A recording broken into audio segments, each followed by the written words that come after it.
Sorry, yes. No, which is actually wrong. Your computer's wrong. I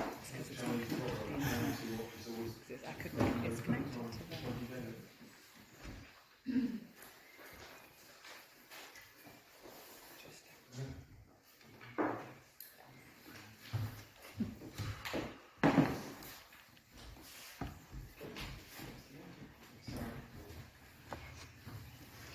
It's squash this evening.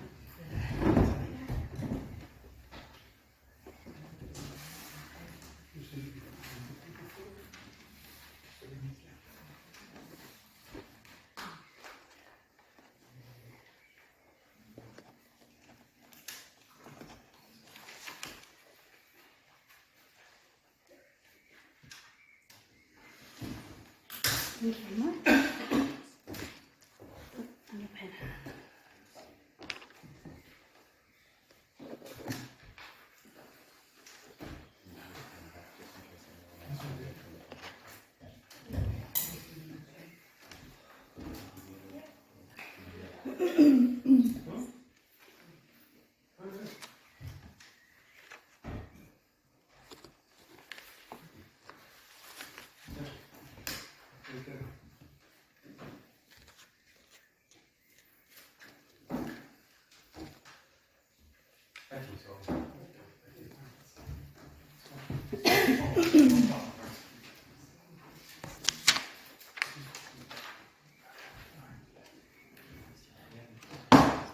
Good evening, ladies and gentlemen. Welcome to this meeting of Denmead Parish Council. It's a full council meeting this evening.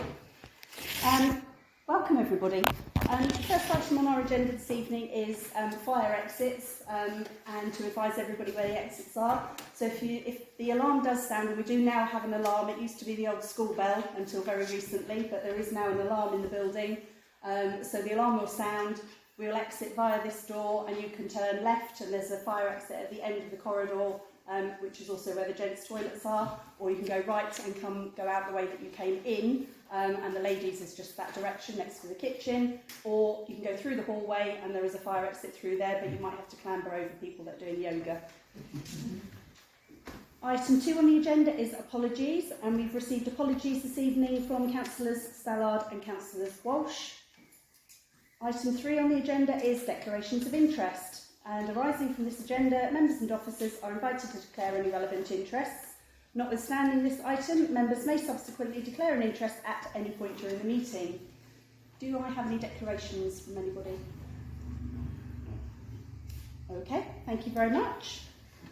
So item 4 is to receive the minutes of previous full council meetings, to receive and confirm the accuracy of the minutes of the annual council meeting held on the 10th of May. The clerk has amended the following items. Item A, item 01024C G, to reflect that Councillor Walsh and Councillor Spicini are on that committee and not Councillor Brown. Item B, 00624C, the secret ballot was tied at 066, and I had a casting vote, and it was resolved that Councillor Andrioli be elected as Vice Chairman of the Council for this municipal year, with a vote of 076. Councillor Gibbs.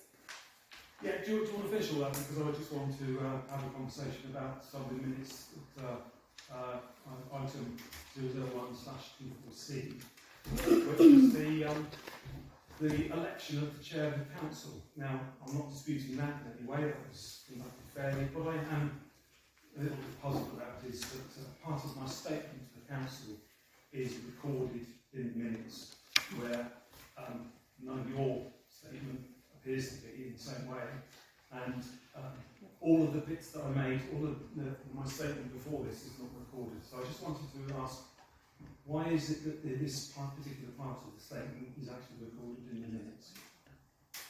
I believe that's because it was a point of order. So we don't record minutes verbatim, yes. But because it was a point of order, that was recorded. As a point of order? Indeed. Well, could you then clarify for me how is the afforded to the clerk to raise a point of order? Our standing orders, as I understand them, afford the power of a point of order to be raised by councillors and councillors only. So I just wanted to know what power the clerk had to interrupt me at that time. Okay, the clerk didn't actually interrupt you. As I recall, the clerk advised me that the information that you had imparted was factually incorrect. I raised it as a point of order, and it was therefore corrected in the minutes. Now, I didn't understand that to be the case. We do have a recording if you would like to listen back to the recording. Well, if you say that to us and you have a recording and nobody else does, well then, I just simply will then say, why is this particular item incorporated into the minutes? I asked if it would be possible to remove all of it and just say that Councillor Langford-Smith and Councillor Gibbs made a pitch for votes at the election, or produce all of our statements in there, seeing as you do have a recording. So I just wonder why that position was put in, that statement was put in. Now, following on from that, you've actually just said that you don't record verbatim minutes, and yet, strangely, the public participation session appears to be more or less verbatim what councillors Stallard, Clay and others said. And I just wonder, how does that marry in with your statement saying the council has been through a difficult time and working with WCC, now is the time to move forward? I don't understand how that statement marries up with that one, because that doesn't seem to sort of be promoting an attitude where we put things in the past and move forward. You verbatim produced what effectively was an argument and recorded them in the minutes. And I'm just puzzled about that. Does anyone else have anything to say on the way the minutes were recorded? Councillor Brown? I don't recall an argument that was just pointed out. I don't recall an argument. I recall that there was an exchange of views, but not an argument. Isn't an exchange of views an argument at times? I mean, I'm not talking about fisticuffs. No, I wouldn't say an I'm argument. just saying it's a robust discussion, perhaps. Thank you. Councillor West? I was going to say through your chair, not across the table. Thank you, yes. No. Okay. So, Through the chair, do you have an answer to that question? sorry, I wasn't aware that you'd made a question. I thought you'd made a statement. I asked the question, how does that statement marry up with your statement in the minutes saying you've been through a difficult time and now it's time to move forward? When I don't think this promotes a situation of moving forward as one. I think it was pertinent that the minutes recorded that there was a statement made by a councillor that was then corrected because it was factually incorrect, and therefore it was minuted as a point of order that was corrected. No, I'm talking about public participation session. Oh, public participation, we were asked to record that verbatim. And because it was asked by a member of the public, we did so. Well, where's that in the standing orders then? It doesn't have to be in our standing orders. If Oh, a member sure it does actually. These meetings are conducted through a document known as the standing orders. It's not. Parish council meetings are meetings of the parish council held in public, but they're not public meetings. So it's not free for all. So I'm just puzzled as to why you've just said a member of the public asked to be recorded verbatim when all the members of the public are here to see the parish council conduct its business. And I'm puzzled about that statement. So I won't keep us here all night because I've got another appointment to go to, so I won't be here for too much longer. But I'm just puzzled about that. I'm puzzled about a few other things, and it's somewhat disappointing that having made a statement saying we want to move forward, I don't think the actions carried on after that match up with that statement. Thank you very much, Councillor Gibbs. Councillor West. I believe the fact that we were asked by a member of the public to record it verbatim is correct, especially in the light of the accusations being made about the council about misdoings, hiding things, doing things underhanded. So I think the fact that it was asked for was the correct thing to do. I agree, which is why I agreed that it could be recorded. I am aware that we have been accused of lack of transparency, and I therefore think it is important that we are more than transparent. Thank you. Forgive So- me, there was no discussion. Councillor Gibbs, you didn't put your hand up, Right. and you have already made several points on this. Yeah, So I'm sorry. going to move on, and I'm going to ask anybody else if they have anything else to amend on the minutes, and we will receive and approve if there's no further amendments. Can I just make sure it's a recorded vote? I wish to vote against this adopted minutes. Okay, we'll have a recorded vote then, please. Do you wish No, numbers? just record my vote that I'm voting against. Not everybody's, just to clarify. Thank you, Councillor Gibbs. Councillor Brown. Sorry, Chair, there was a time when a vote was called for accepting, for, against, and abstention. That is the point when Councillor Gibbs should then abstain or object. Right, I'm going to have a show of hands, please, for those who wish to receive and approve the minutes. Thank you, and those against, and those abstain. Thank you very much. So I will now sign those as a record of the meeting.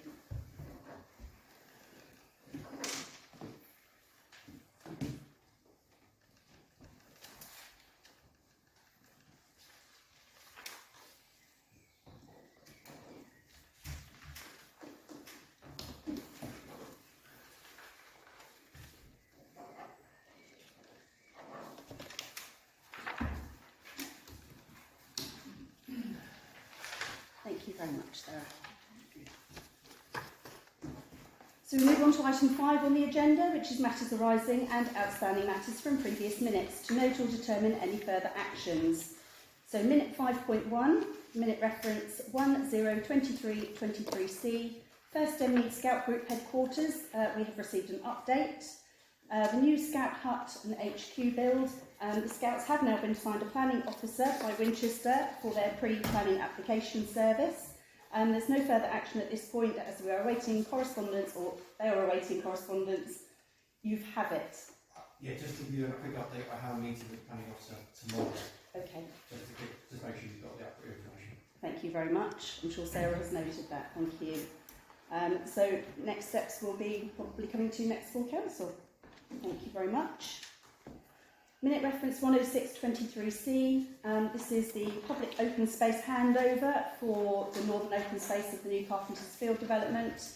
The snagging list has been sent to Persimmon. We have received an update back from them.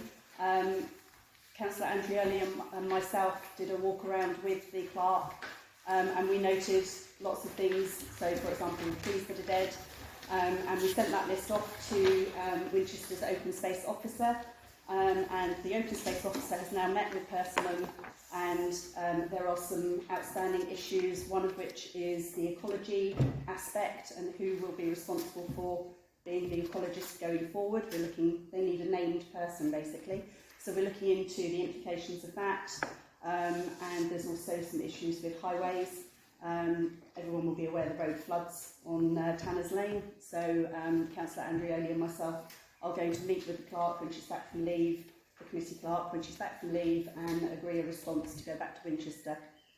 So that's the update on that, and that action is ongoing.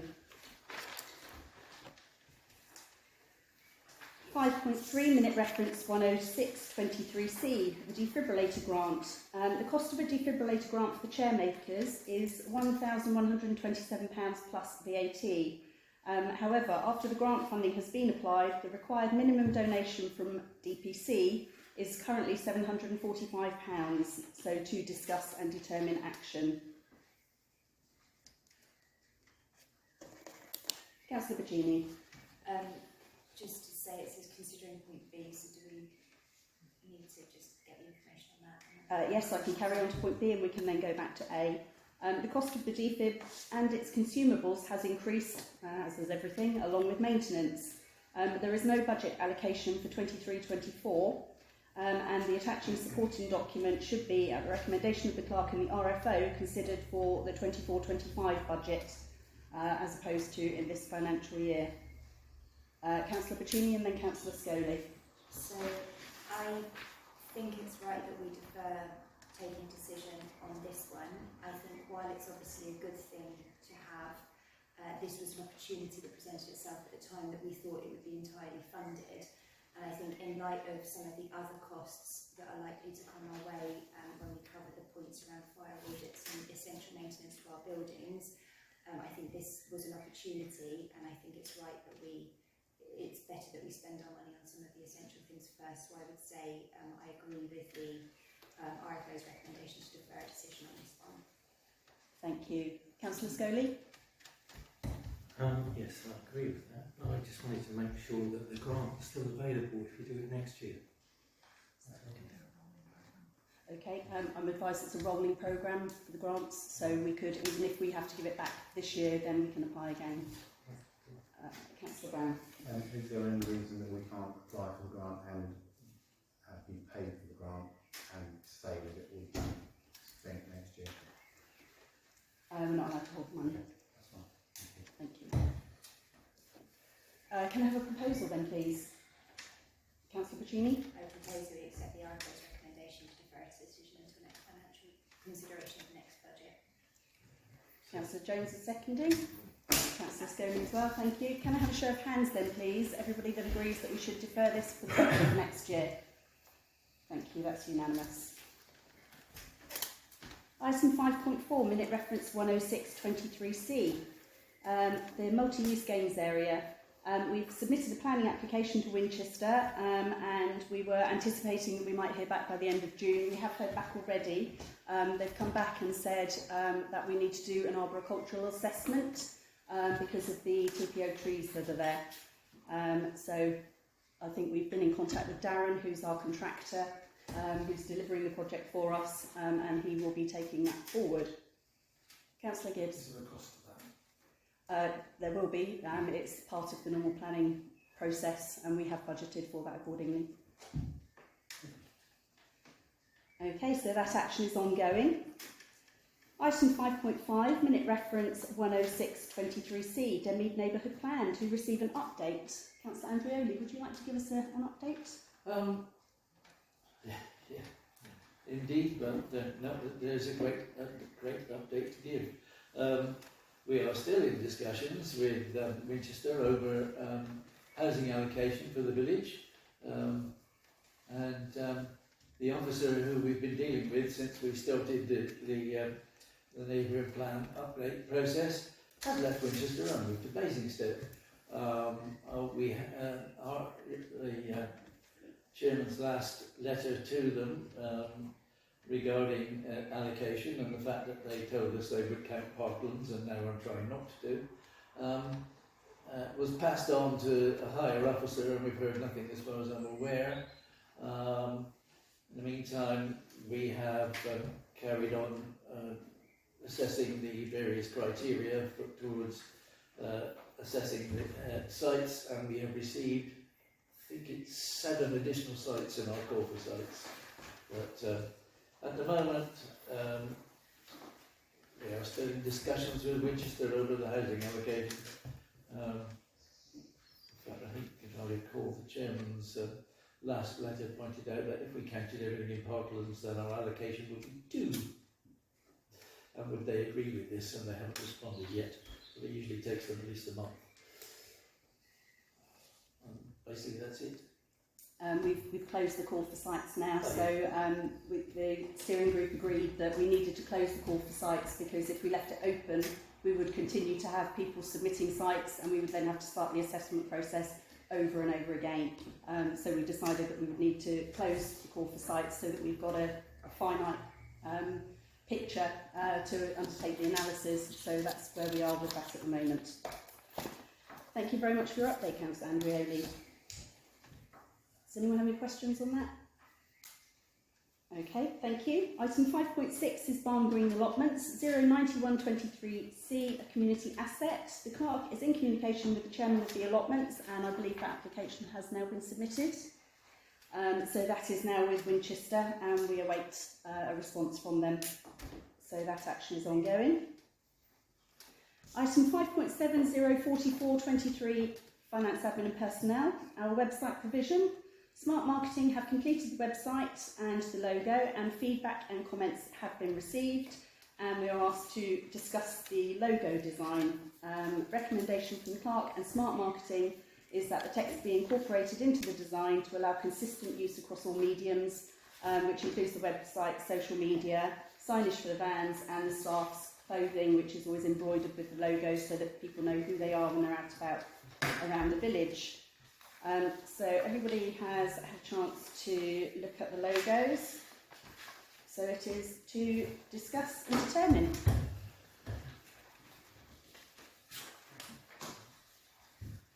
Does anyone have any comments? Well, it's Councillor pretty Jones. similar. I guess one we haven't got a recommendation.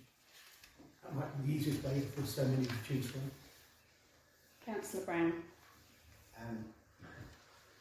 Personally, I don't particularly like the idea of the ring of the tree and logo and the Denmead Parish Council next to it. I would prefer Denmead Parish Council around the hoop, effectively, that the tree is in.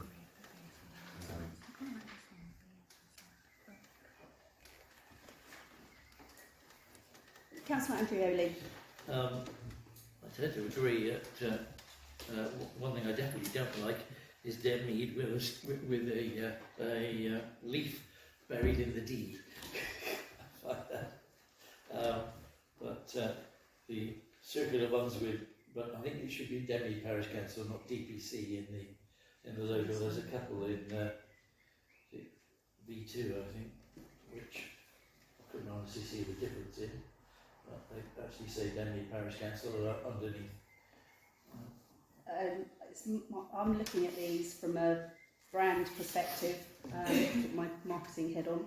I think it needs to be very clearly Denmead Parish Council. I think we had comments that some of the logos looked a little bit like it was a nursery. So I think Denmead Parish Council should be in capitals. And I would quite like to see, I don't know if anyone else has a view, but Denmead in the green part, possibly in green, and then Parish Council underneath. So the Denmead Parish Council is actually quite large and featuring as a main part of the logo as opposed to the tree.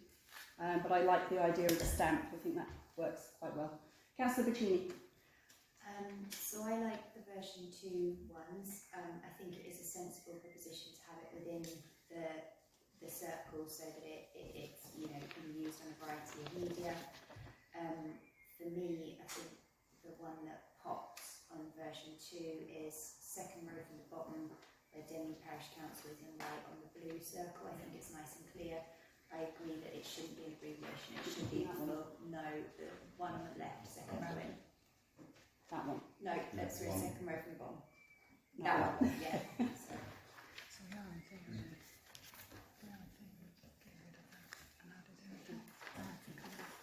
Councillor Brown. I think you lose the Denmead Parish Council part, it's too small. I think it needs to be the Denmead Parish Council needs to make that ring up and be large. With that in the bottom of underneath the tree, it's just not. It doesn't stand out in a large enough scale.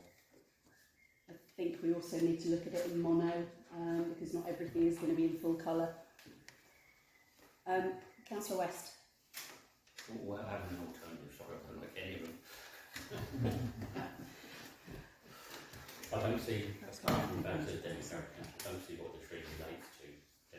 And you're right, there is a nursery next to the BP garage, it's got exactly the same tree. Okay. So not how I know, but I haven't got an alternative, but I don't like any of them. Okay, so how about we circulate a brief? So if I draft a brief for the logo, incorporating the feedback that everybody's given already, and we circulate that round to council, and then that's agreed, and we then put that to smart marketing for them to come up with some different styles. Maybe we'll probably get a few more ideas. Councillor Scoley? Yeah, I was just going to say I agree with Gary, I don't like any of them either. And like you said, there is a nursery school, and I've seen several other logos exactly the same as that. There's lots of other different companies and things as well, so it's not individual enough for us. Okay. Councillor Puccini? So if that's a proposal for the brief, I would second that. I will just say that on version 3 there's a few different ones. ones that aren't the tree. So there are a few different options. Councillor Berry? As we're a village, why don't we have something with a couple of village houses on it, which reflects on Denmead? Okay. As I say, what we'll do, we'll circulate the brief, and if anyone's got any further ideas, so if there's anything in here that you do like, say for example a leaf or the shape of the village, I have to say I thought that was a long-billed bird. I didn't realise that was a leaf. If there's anything that anybody likes or particularly dislikes, then feed that in to the brief, and we'll get that off to Smart Marketing. So I propose that we go back to Smart Marketing with the brief. Councillor Puccini has seconded. Can I have a show of hands, please? That's unanimous. Thank you very much. Pardon? I'm going to depart now. I wasn't planning to stay for all of the meeting. I'm going to Ireland in the morning, so wish you best luck with the rest of the evening. Good luck in the cruise, Councillor. Thank you.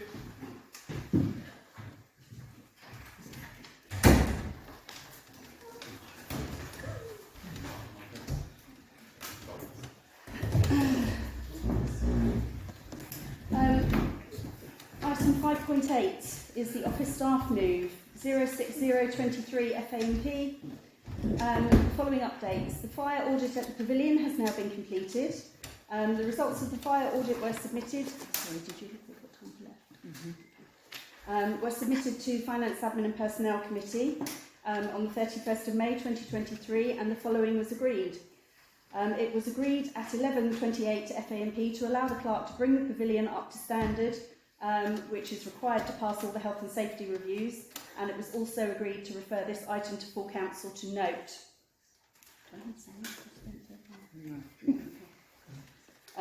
Needless to say, there is a significant amount of work required. Councillor Puccini. I don't know whether I'm permitted under this item to just ask how things are going, because we haven't now seen the full fire audit report. There are a number of actions, I think 35 that were supposed to be done for a month. Is it coming up later? No. That's fine. Yeah, so just how are things going, and is there anything further that you need in order to deliver on those improvements that are required? I know it's a dynamic situation that Sarah's been managing on a daily basis, so I will ask Sarah to provide an update. Sarah, could you please? Yes, as you saw from the original report, we have managed to cover 35 actions immediately with a lot of work, and we have spent quite a lot of money out of the budget to rectify some of these things. We're doing all the training, we've got the fire warden training going on, and what I plan to do after this is to put together a list of the actions that we are still outstanding. Most of those, I think, within the next month will be building work, which will take longer than the fire audit says that we should complete it by, just because we have to give the preschool notice of any building works going on, because they have to let Ofsted know. So we are getting through it, and we have dealt with all the really urgent ones. The risk to life, we've closed the referee room, and escape routes and things like that. So it's ongoing, but Sam and I are working really hard, and we have got rid of all of the really urgent ones already. So yeah, but a lot of it is, unfortunately, in here is works that is integral to the building, as in fire door safety reviews, pipes that have not been filled in when they've been put in, and things like that. So it will take some time. Thank you very much. Yeah. Sorry. I'd just like it to be noted to thank the clerk and colleagues for the work that they've done on that so far. I think with the building works, I just reiterate a point I made in FAMP that if there is any further support that's needed, and I think my opinion, given the importance of this, that if we need to divert budget from other areas to cover off some of this, then to please raise that in a timely fashion so we can consider. Yeah, FAMP have given Clark the remit, because it's health and safety, to just go ahead with what is required and keep us updated. Thank you. Anything else on the fire audit? Okay, thank you. Denmead Community Centre have submitted their latest update to discuss and determine action.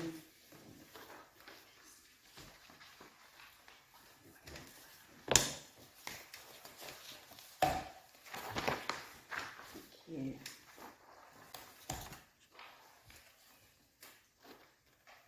Any comments from anybody? Councillor Jones? Well, obviously it's the least subcommittee, we're working party, I think we are. We met with Rob Stark and 4 other members of the DCC, obviously to consider and continue these discussions.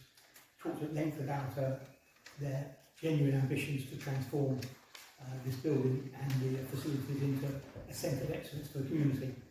Clearly their problem is that their ambitions exceed their financial capability. They have an annual surplus of less than 5k on average, and one-off expenditure needs.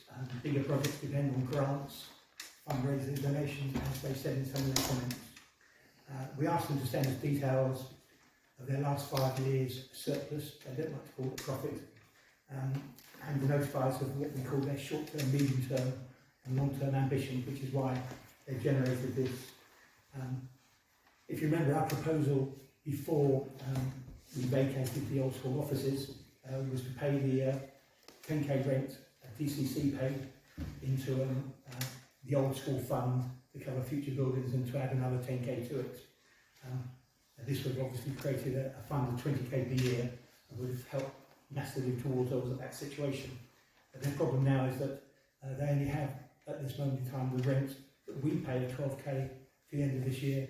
So if nothing changes, then next year they simply move 7k into loss. So we obviously can continue to consider it, but the reality is that they are very kindly have a full repairing lease. If they didn't have a full repairing lease, we own the building and all of these costs would fall on our heads 100%. And so we are going to continue to support them, or they simply won't exist. And I do actually believe they have an organisational structure now which will genuinely create a centre of excellence. It's going to take time, and obviously some of the bigger projects will depend on massive funding, lottery funding or whatever. So I'm not quite sure how we go from there unless council are able to commit even more funding than we have in the past. Thank you. I'm aware of a scheme from Winchester. It's a community infrastructure fund, and there's also a rural communities fund, both of which are available to organisations like Denmead Community Centre. Specifically the communities fund. Almost all of Winchester's money is spent in Winchester Central, and I believe they would look favourably, I'd like to think they'd look favourably on a plan from one of the more rural communities for funding for some of these things. So I think we need to pass on details of that to DCC so that they can actually apply for some funding from Winchester. That would most certainly help. Councillor Brown? Having been at trustees meetings and lease working past the party meetings, the DCC have a very good group of people that already put a lot of grant applications in. They are aware of a lot of grant channels through Winchester, and they are trying to tap into those at the moment. Any other ideas, they may well know about those, the ones that you just mentioned, but it's worth forwarding them on, but they are very keen to find any source of grant funding. They're working very hard at it. The community fund that I mentioned is specifically for things like green energy for buildings, certainly for community buildings and things like that. So if you're looking to improve the facilities and you have a business case to do so, I believe that would be relevant to send in the application. Does anyone have anything else?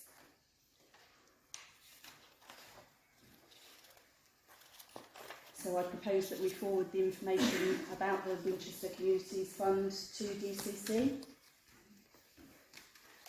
Councillor Bacini? I think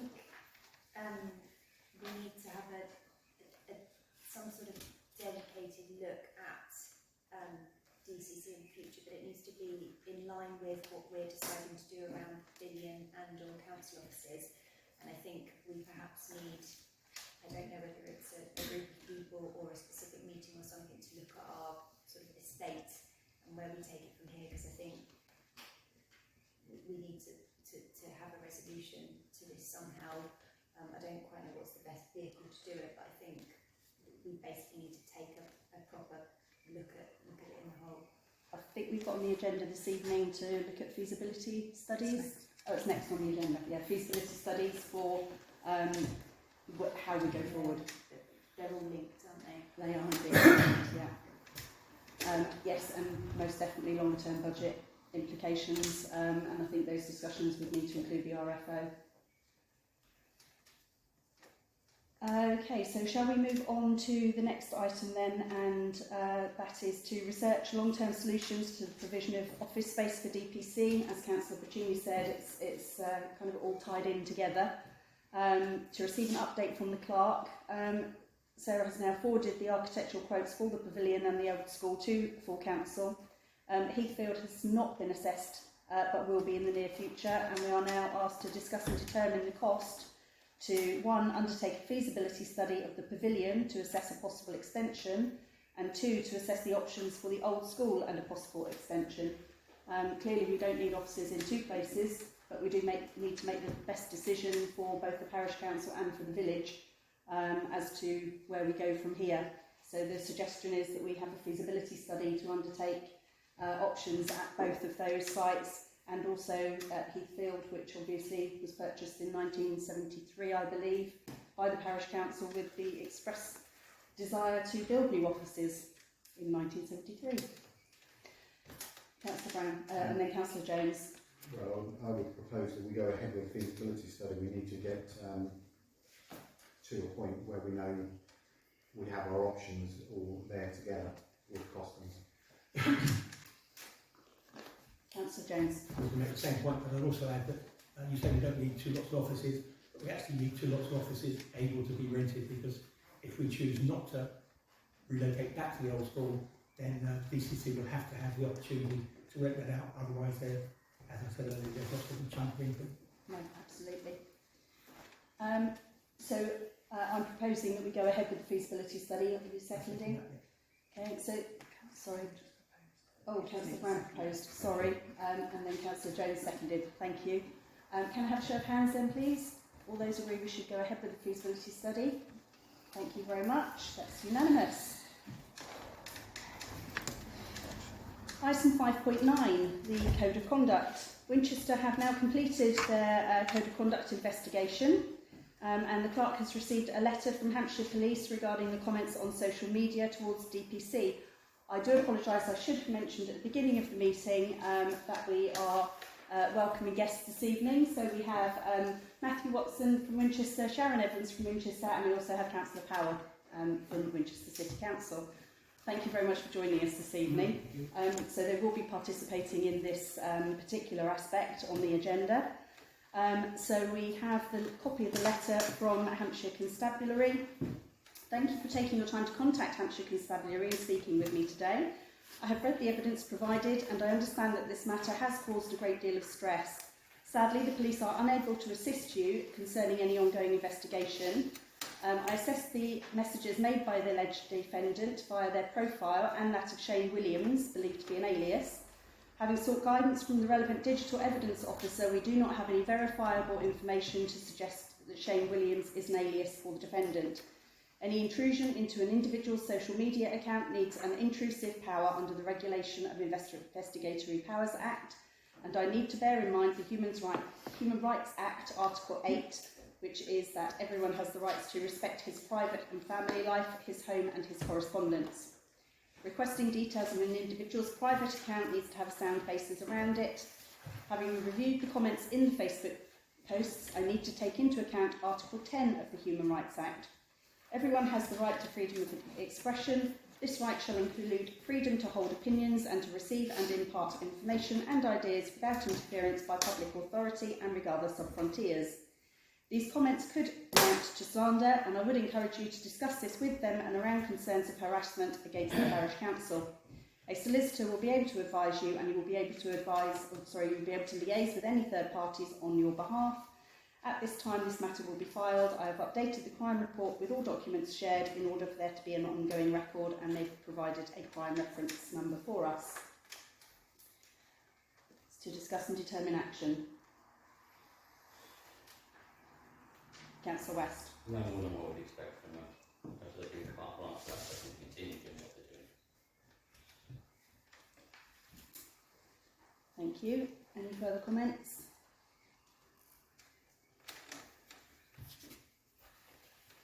Any proposals? Councillor Jones I and think that's a Councillor West. proposal. It's impossible to prove slander if you don't know who the individual is. So I don't see there's any action that can be taken.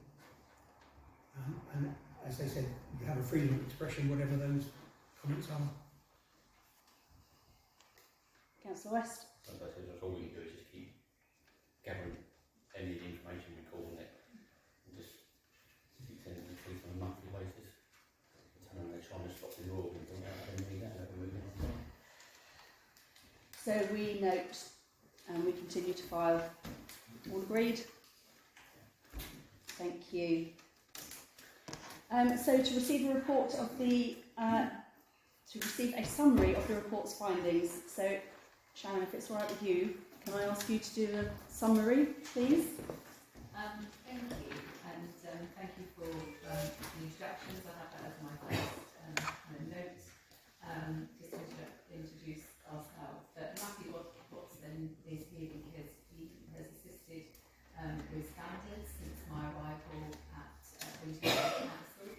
Councillor Margot Power is the chair of audit and governance, so we will be working closely together because that's one of my committees.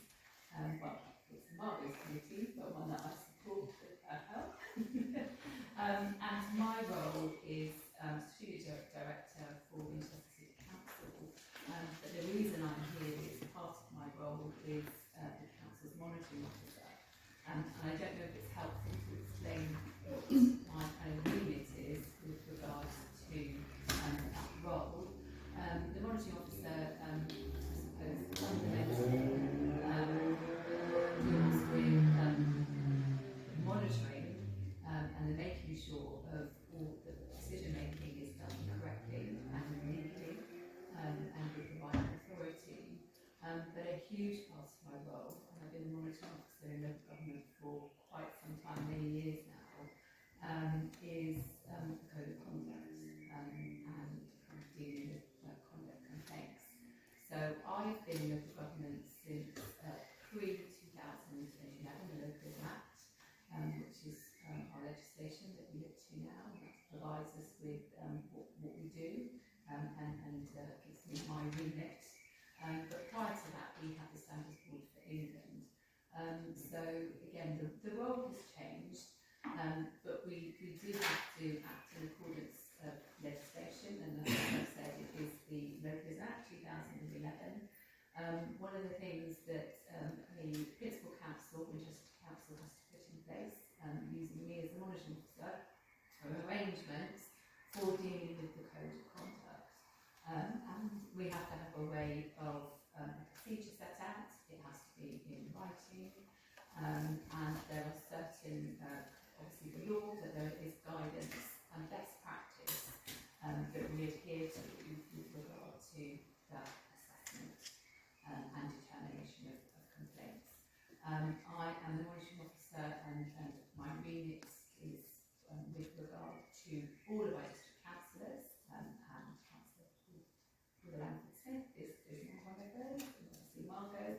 But for all my sins, I'm also responsible for all of parish councillors that are within the district. And obviously this is a large district, it's very similar to where I've come from, where we have plus 30 wards, parish councils, and if you times that by as many as sitting in this room, we are into the hundreds.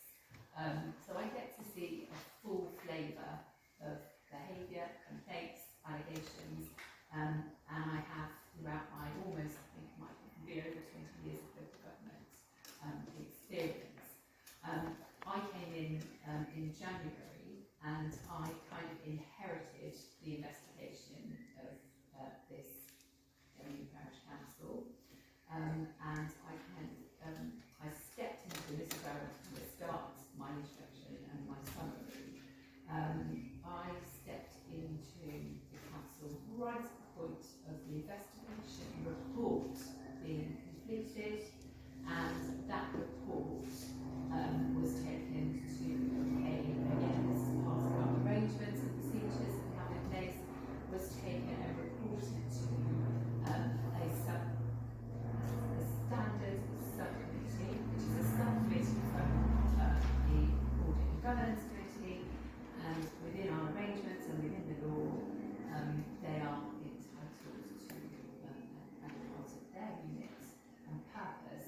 is to consider complaints and this type of investigation.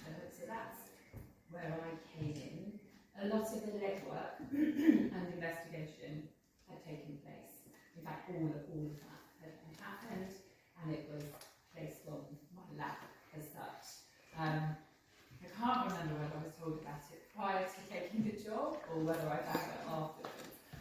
But that's certainly where I've come in. And I want to start by just talking through the findings of the subcommittee. I want to go through the wider findings of the report. Recommendations stem from that, and there were recommendations from the subcommittee themselves, recommendations from the report, and I just want to kind of go through the process and tell you where we've got to, if that's okay. So yes, that's the main purpose of me being here. What I do need to say, really importantly, is I'm only going to talk about what is already in the public domain. I'm not going to, I don't have any other information on me other than what has already been circulated and placed in the public domain.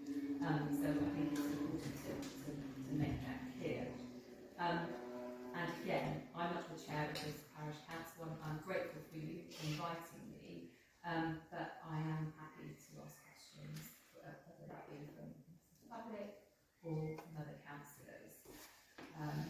So yes, I'm going to try and be as quick as I can. I won't tell you how many pages the report was, but it was a vast number. So I tried to condense it as best as possible. I'm very aware that you've got a long agenda after I've finished. One of the longest agendas I've seen in the parish council, but it's good because you're getting through the business and you're getting lots done, so that's really encouraging.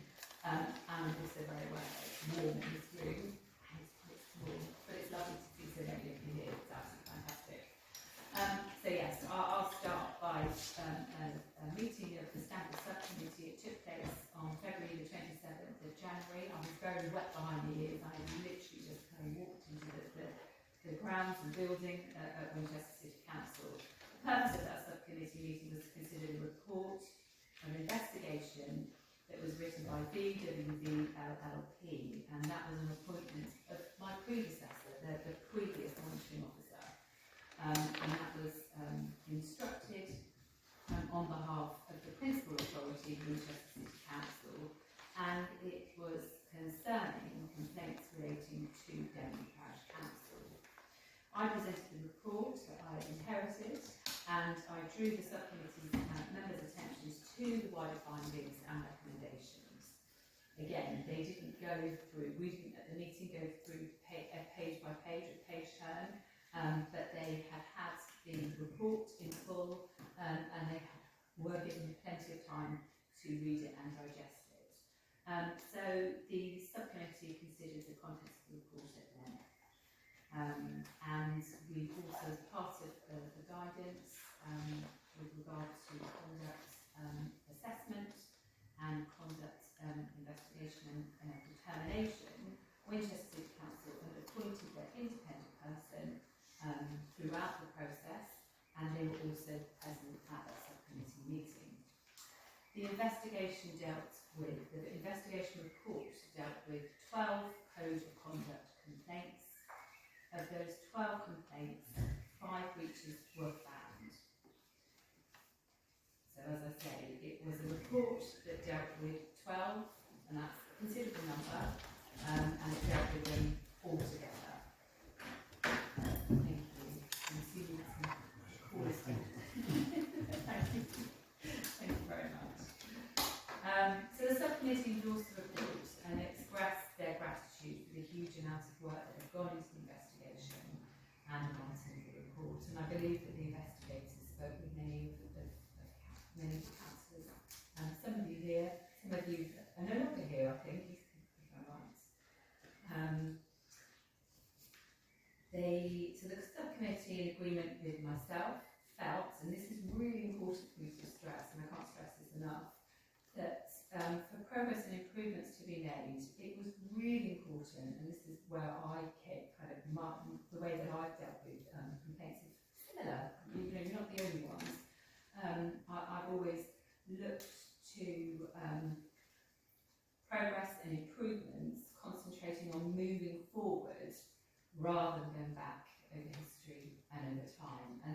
certainly from reading the investigation report, there were complaints of behaviour that were historical and historical in nature.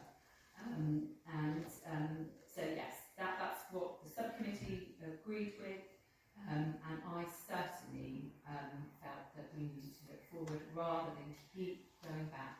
And it's hard. It tends to be what happens when you get all of these complaints coming in at once. You get an element of kind of tit for tat. People do look to the past. It's very difficult not to, but it doesn't help when you're looking to improve. And I certainly, very different from previous councils and parish councils that I've worked with, from the comments made within the report and from those councillors that were spoken to, there was certainly a feeling of wanting to improve and move forward.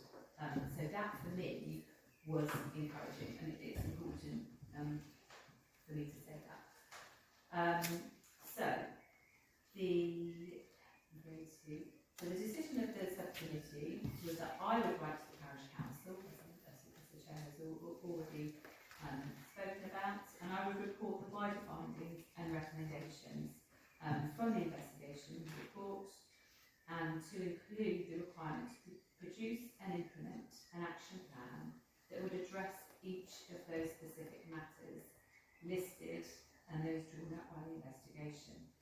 The subcommittee also agreed that I would produce a draft action plan in order to aid you and give you a kind of starting focus point.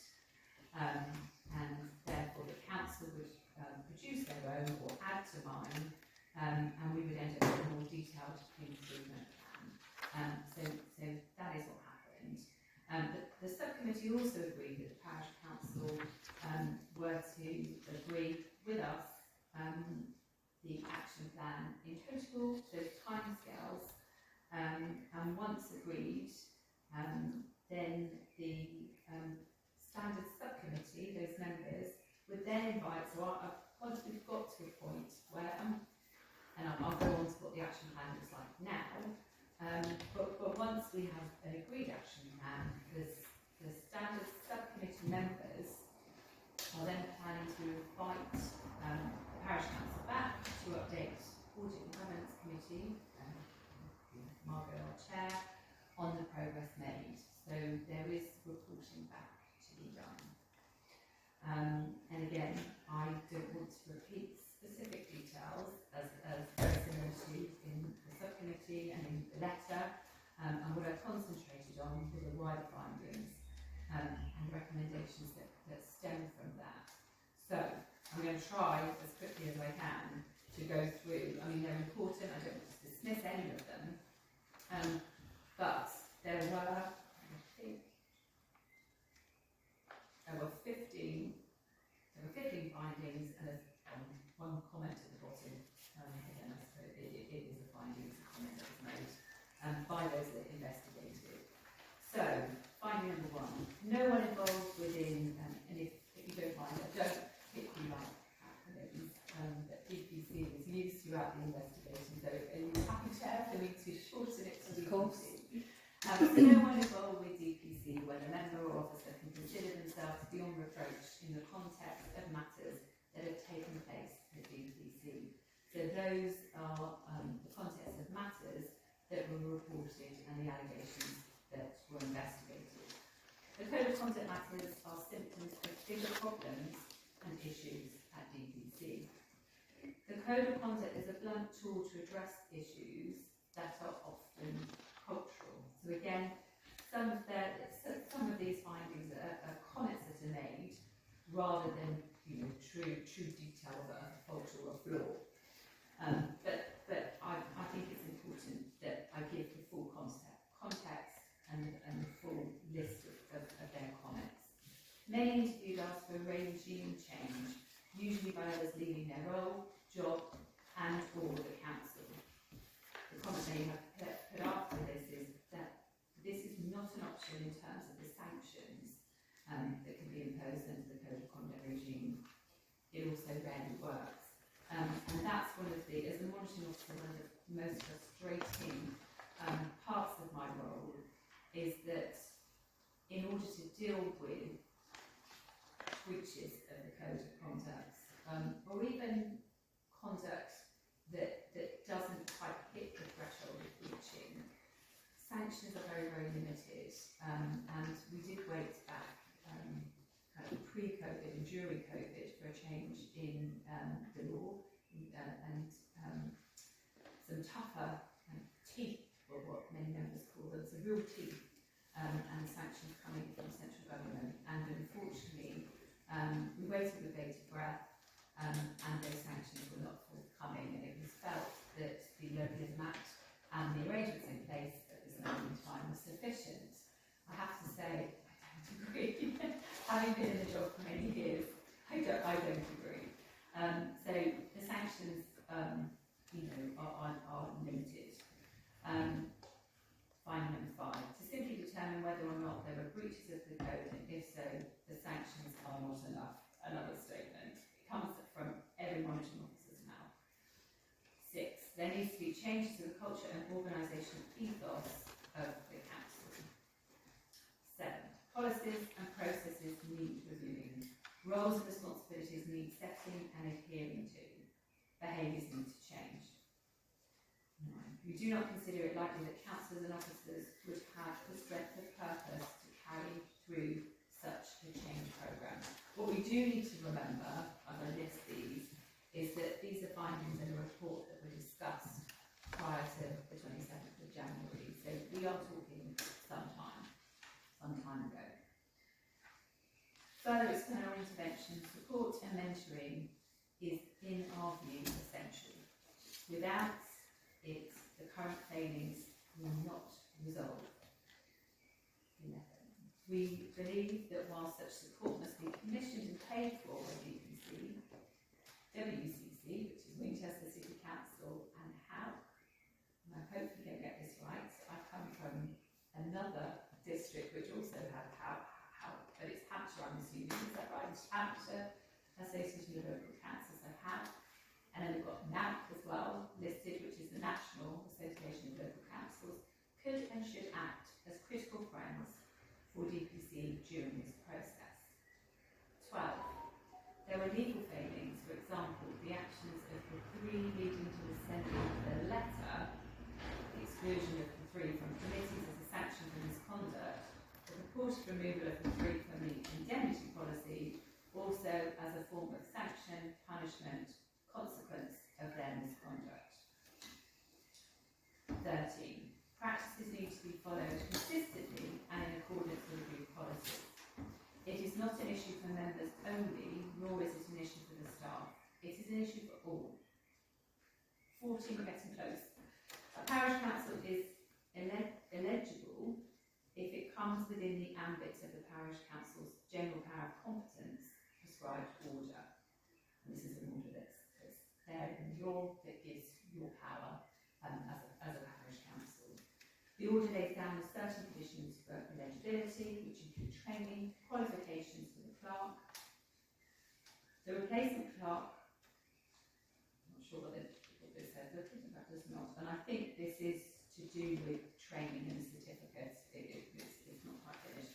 But it says, this is a matter for DPC, but one that should be considered alongside the necessary training and development of a new clerk. And that's relatively common within a parish council. There's nothing new there. So particularly as you tend to get clerks that stay as parish council for incredibly long lengths of time, or you get other parish councils where their kind of term is less lengthy, and then when it comes to recruiting of clerks, and this does come down to conduct, it's incredibly hard to appoint. And so you do end up having to take on clerks that have experience but may not have that qualification, and the law allows and the guidance says that that's more than acceptable, but it is encouraged that that qualification is gained and sought when they're in the role, and that's very, very common, and that's what you tend to find. There needs to be clarity as to the roles as well as appropriate procedures and policies.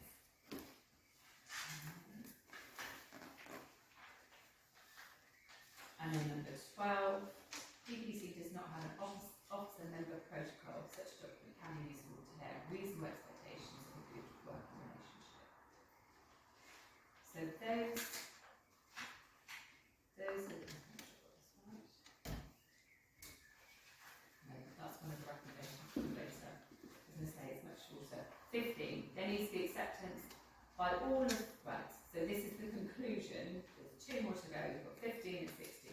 There needs to be an acceptance by all that there have been failings and things must change. And then 16, the status quo, so what they found at that time, and what was reported to the Standards Subcommittee on the 27th of January, they have said the status quo is not an option. So, following on from that, there were recommendations and next steps that came from the report. And most of these have been what have been placed in the action plan for this parish council to address.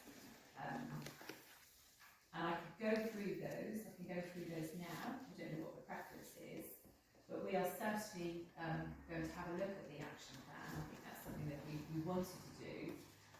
But it is also very important that it's been updated very, very recently, but very shortly after my sending a letter, it was attached to a letter, so this was part of the letter, as instructed by the Standards Subcommittee. It was sent back to me very, very quickly, and a lot of those issues had already been addressed. So definitely within way before receipt of my letter, and things have moved on since. So, would it be helpful, Chair, to just go through some of the recommendations? All of them have gone into the action plan, and if you're happy for me to, I can report on some of the actions that have been taken, and we can also discuss those that where you need our input. And there are some that you do need our input, and you will need our assistance. So, if you're happy for me to do that. Councillors agree that we should move on to the action plan with the assistance of the monitoring officer? Thank you. So firstly, the recommendation was the introduction of the action plan, and for addressing the reason that the action plan has been suggested is that it will address governance issues, and this is our way of trying to get in certainly support from myself and WCC, but also seeking that assistance that we need from elsewhere. So that was the main reason. Now, there was a note on here that said this should be completed within 3 months. It was impossible for, and some of it was even quicker than 3 months, it was impossible for some of the work to be completed because what we needed to happen was we need to come and do exactly this, and unfortunately we went into the pre-election period where it wouldn't have been right for me to come and talk about this publicly with certain councillors, but also the district councillor, about to stand for election. So that was one of the reasons for delay. So it's not a fault of DPC, Denmead Parish Council, it's the unfortunate timing of all of this. So going down from on the action plan, we've got DPC actions, updated list of all the policies, and you sent them through to me, so you've already started this. And there's some notes here that say, and as we can see, we have a new clerk, we have Sarah, and already within her training and her induction, she's dealt with the importance of governance. And I had a conversation with Sarah at length, and she is fully aware that she needs to undertake due diligence and adhere to policies and protocols. Again, we've already seen the updated list of policies, and I've seen some of those policies too. So that is encouraging. The approval of such a plan, so I'm going down the list, and who is to support DPC by Winchester. This should take no longer than 1 month. So one of the things that we need to do is work out who you're going to have to support you. And one of the things that I'm happy to commit moving forward, and since this has now come to the whole of the council, what I was very concerned, not concerned, but very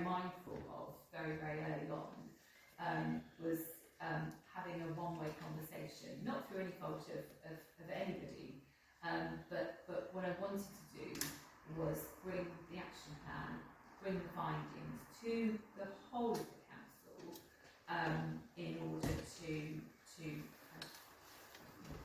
let you all be aware and be part of the resolution and the way forward. So that was part of the difficulty, was one, the time delay and the pre-election, but me not wanting to make decisions around the action plan without it coming before all of you, and without you being aware of what was needed.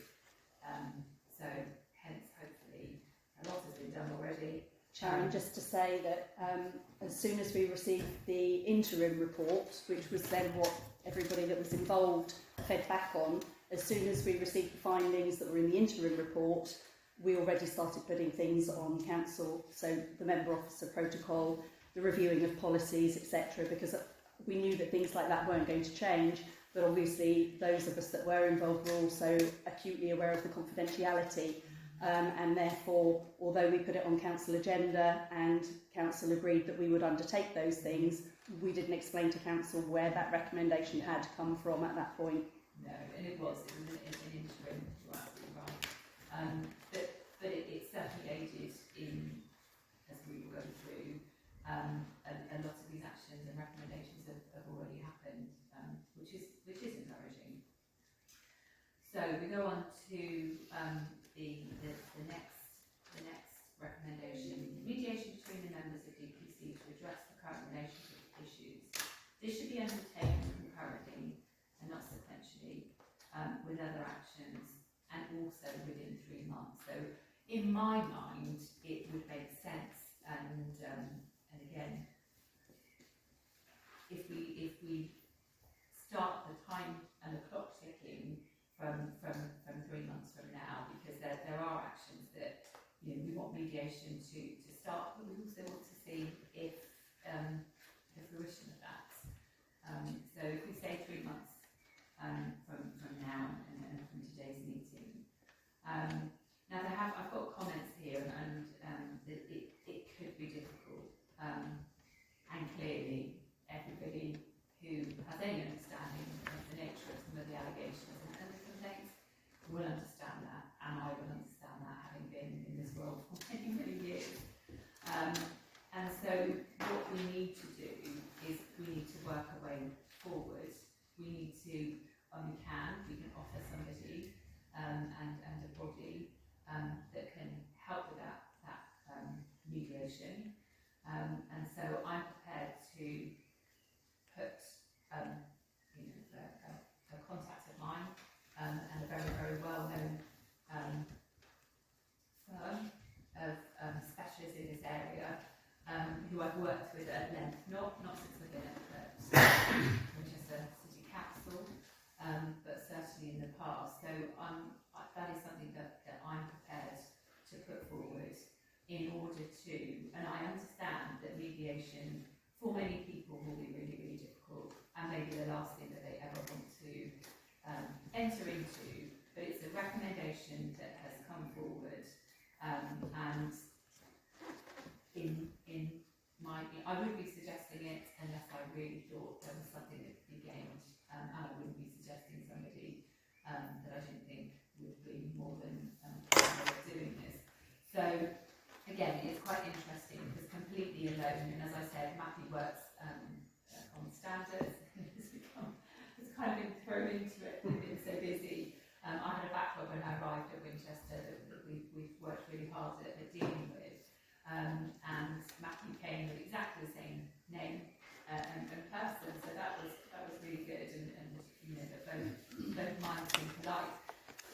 So we're suggesting Hoey Ainscough Associates Limited, and I've dealt with Paul Hoey and Natalie Ainscough. I've dealt with them considerably, and I have huge respect for them. They are true experts in this field, and so that is a firm that I would recommend, and I will obviously, with your agreement, I can go back and start getting that process moving. It's something that we need to get moving. and we need to start as soon as we can. So yes, that is something. I don't know if you want to agree as we go through. I was going to suggest actually if members have questions or comments, then we do it as we go through, as opposed to waiting to the end and then having to go back through everything. So we're on, at the moment, the mediation between members on DPC to address the current relationship issues. This should be undertaken concurrently with other actions. So this is about council agreeing to go to mediation.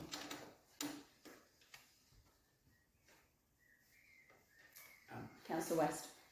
So my comments really meant until all the including the recommendations have been done, I don't think I personally be involved in mediation.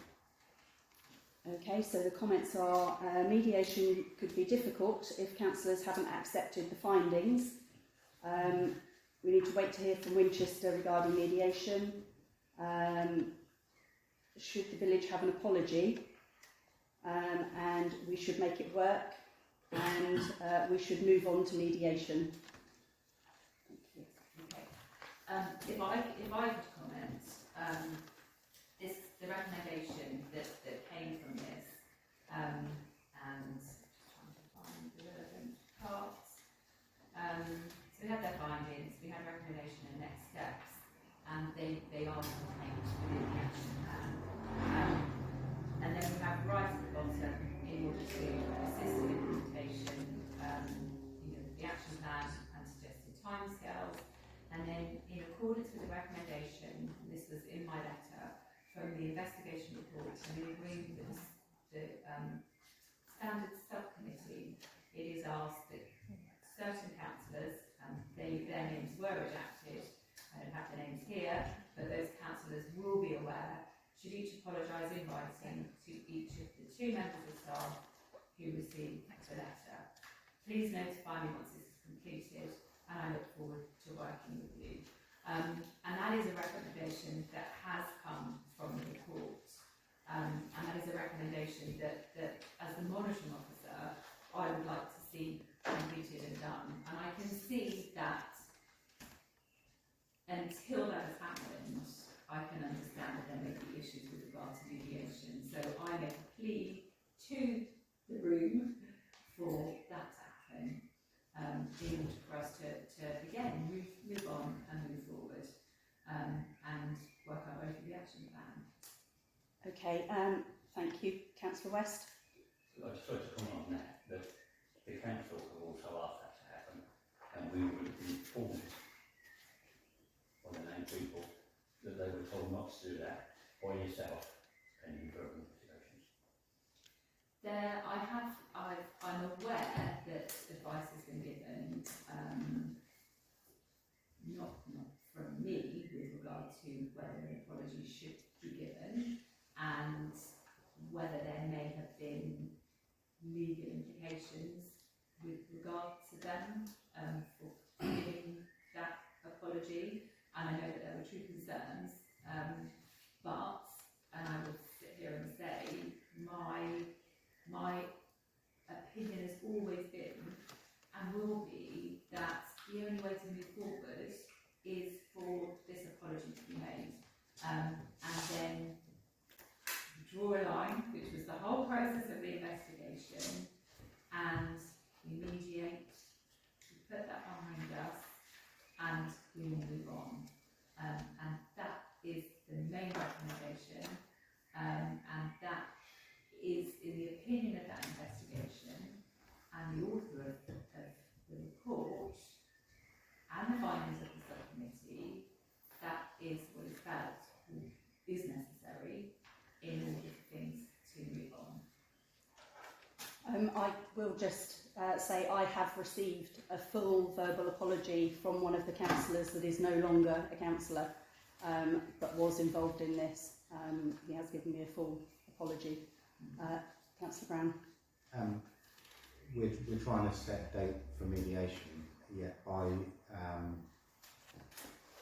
not accepting this report, it makes it almost impossible to move forward.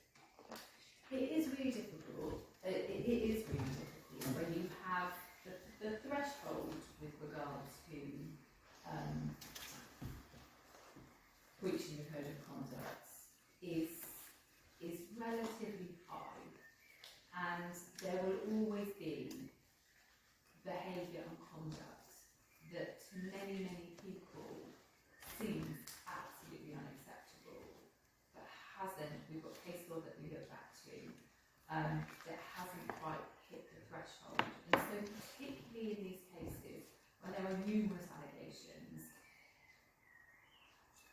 some or most come out unblemished, and yet others are caught by it, and through, not necessarily any fault of their own, or not through intention, but if a finding is found, then that is, it's on the face of it that there is a breach.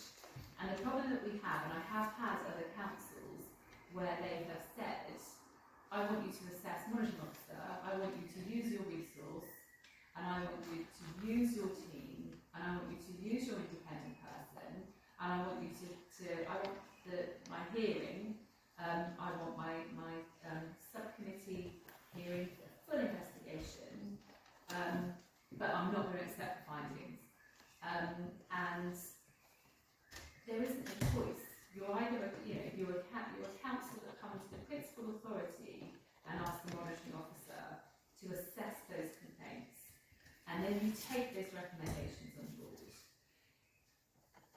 If you don't, then you really have to question whether the monitoring officer has any role in order to help the parish council, and that is the choice, because you can't have it both ways. You can't have it that I want you to come and use your resource and assess complaints and come and train us and come and give support, if when things don't quite go your way, you're not going to listen. And that would be a real waste of resource. It is always difficult when there is this type of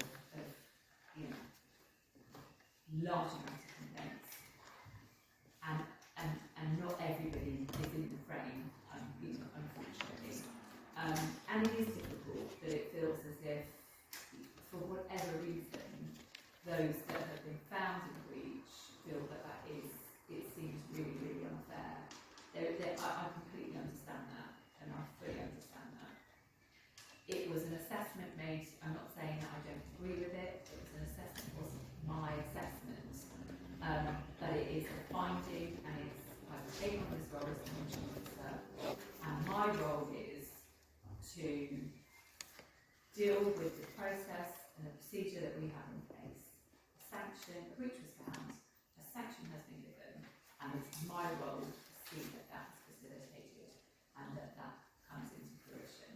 And I can support those members around that, and it might be that moving forward, there may be issues, and again, I will be here to help and hopefully mediate to a degree, but we're going to have some experts here.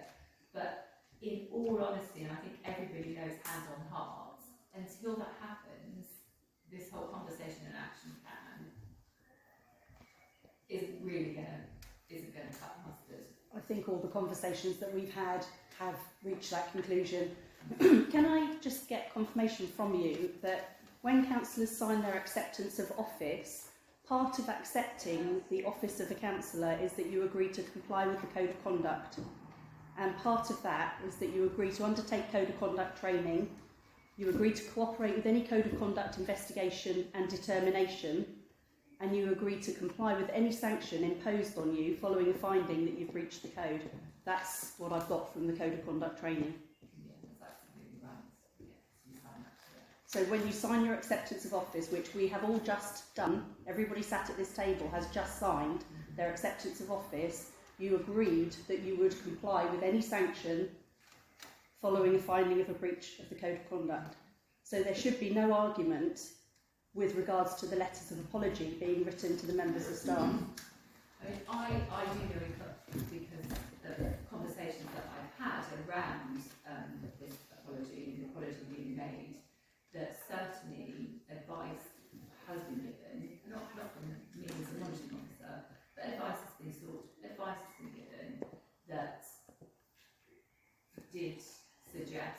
that there may be implications if they were to do that.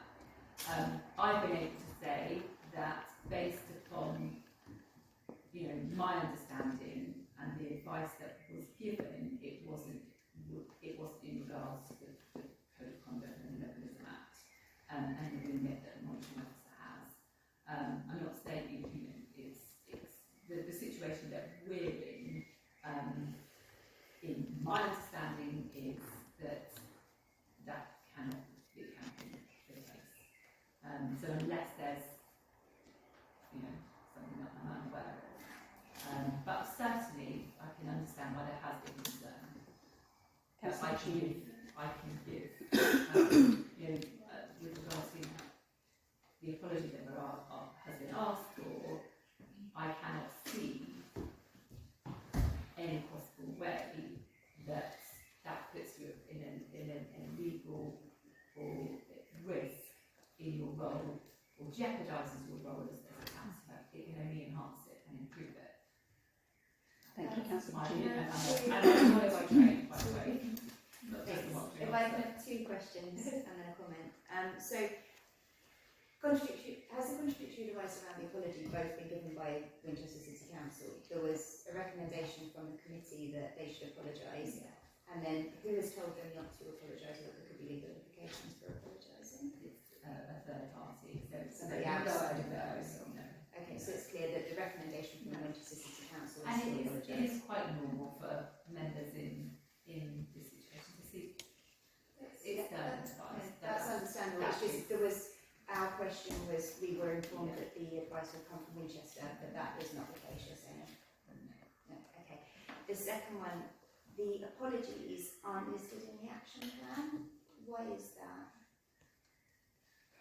That's because they were actions for the parish council to take, not As a for the whole. individuals that were found to have breached. Okay. So this is the parish council action plan, Yes. and we didn't include Yeah. the actions of the individual councillors because we've got no remit over that. That's down to the individual councillors and their conscience. Thank you.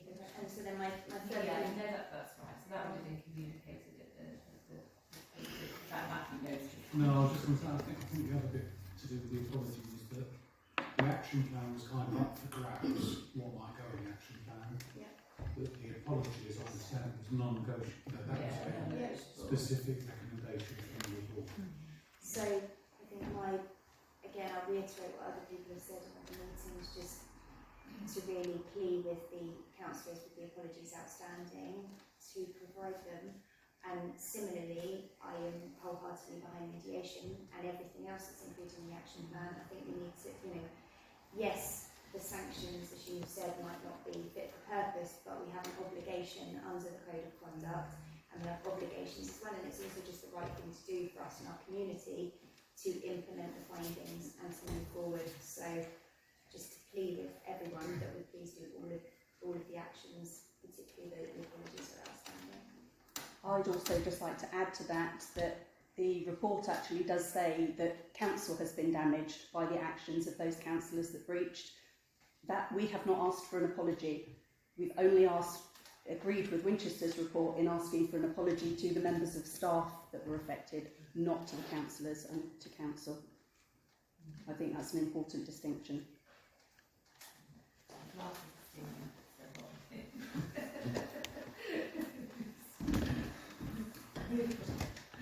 Sorry.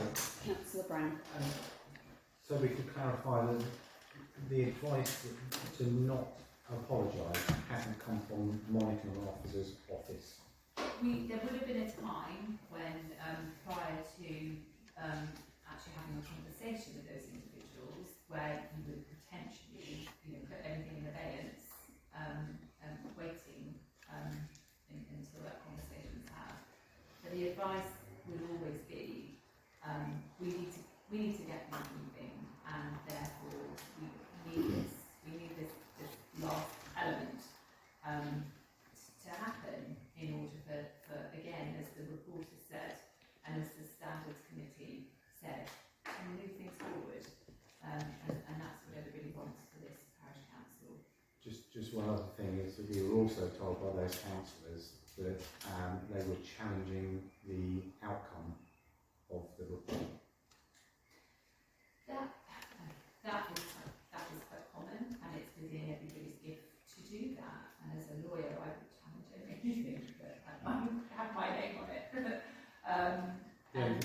could say to that is that there was a time when the interim report was brought out, Okay. and there was a time to challenge that, the interim report, because basically the interim report was an interim, a copy of the final report. Yeah.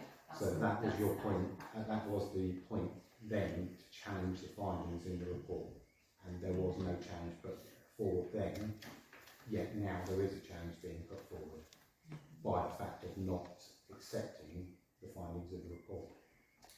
I think what everybody needs to remember, and again that is quite common, because what's happened, and another reason for not coming during the pre-election period, was there was a social media storm, as there regularly is with this type of investigation and with this, this number of complaints, and therefore the true, I suppose, damage to reputation at the point of reading an interim report hasn't quite, it's not happened, and it's at that point in this kind of hitting the public domain, and we believe it did certain elements that we certainly, we're not sure how it got out in all of it, or some of it, I'm not sure what did get out, other than, what we put in our audit and governance report and agenda. It's not until a councillor is, found in a breach situation that then plays out in social media that they really are aware of what effect it has on them. So I can certainly see why members would question, and possibly not at the interim stage. But you are absolutely right. That is the sole purpose for that, and that's common in the arrangements that monitoring officers put in place when it comes to investigations. Councillor Andreoli and then Councillor Puccini. I'd like to make a couple of points. One is, you mentioned the social media storm, if you like. A lot of the reporting from the February meeting, where the press were present, was caused by ill-considered comments from a district councillor on the subcommittee, who was the chairman, I believe, at the time, criticising Denmead when in a public forum, when no other people in the forum had any idea what he was criticising about. And as a consequence, in addition to that, there are at least 4 members of this parish council who don't know what we're talking about because they have not been allowed to see the report. And that is very difficult, how we are supposed to move forward when there are members of this council who don't know the basis of what we're talking about.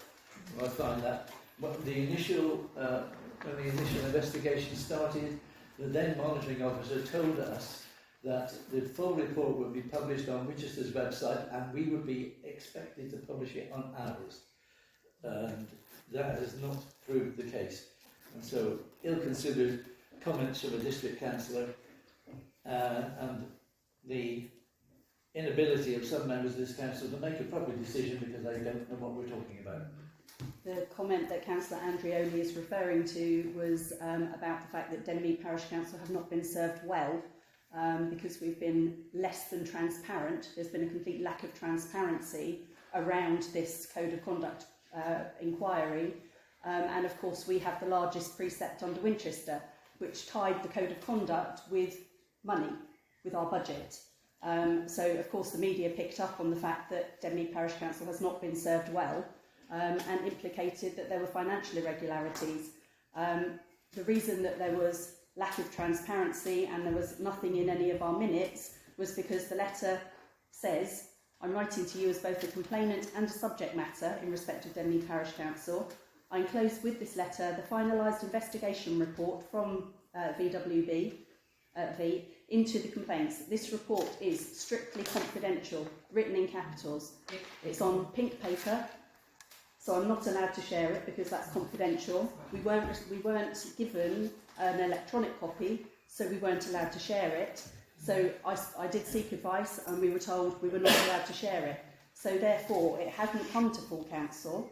We discussed in a broad remit actions and some of the issues, so the governance issues of us sharing minutes across everybody on council. Again, we thought that that's what we were supposed to do because we're jointly liable as a body, so we shared minutes across everybody. We now know we're not allowed to do that, and only if you're on that committee you receive those minutes. So we have amended those processes, but that's where our lack of transparency came from. It's because we were told we weren't allowed to share it, and I think it's rather unfortunate that it was said at the governance committee that's a public forum, which is why it was picked up on by the media. Sorry, Councillor Puccini. One thing to add to that, and was then used in somebody's campaign for district councillor as well, quite negatively about the parish council. But what I was going to say was, so is there, coming back again, sorry, to the challenge, as it stands at the moment, is there anything that is happening that means that we cannot move forward with the implementation of the action plan in the timescale suggested here? In terms of outstanding challenge or anything that needs to be considered before we can move forward with this? Okay, that's good. So in your view, there is no reason why the apology letters could not be written by the two councillors to the members of staff at this point in time? Not that I'm aware of, no. So that we are able then to undertake mediation as a council and begin the process to move forward. If I can just say with regard to the confidentiality of the contents of the investigation report, that is quite normal, and that is pretty standard. What can happen, and what didn't happen on this occasion, and again, I walked in and inherited it in the process that had already been decided, which is right, it's a monitoring officer's role before I got there, that what would normally happen if you have one case, so one case alone, we're talking about how we said 12, didn't we? 12 all in one.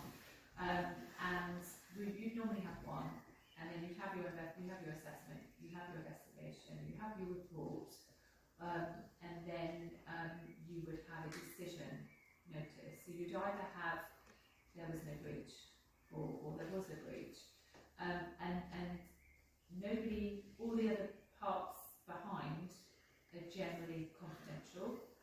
Quite often the complainant may want, has to give their name to make the complaint, obviously, but there might be reasons to keep that anonymised. But generally speaking, it's the decision notice only that would go in the public domain. Hence the recommendation, hence the apology. That would be very similar to a decision notice if it was dealing with just one individual case. So that the report around the allegations, and it was lengthy, and I think we've got a pink copy there. It's a thick read. That is pretty standard, and it's unfortunate that there was confusion around that.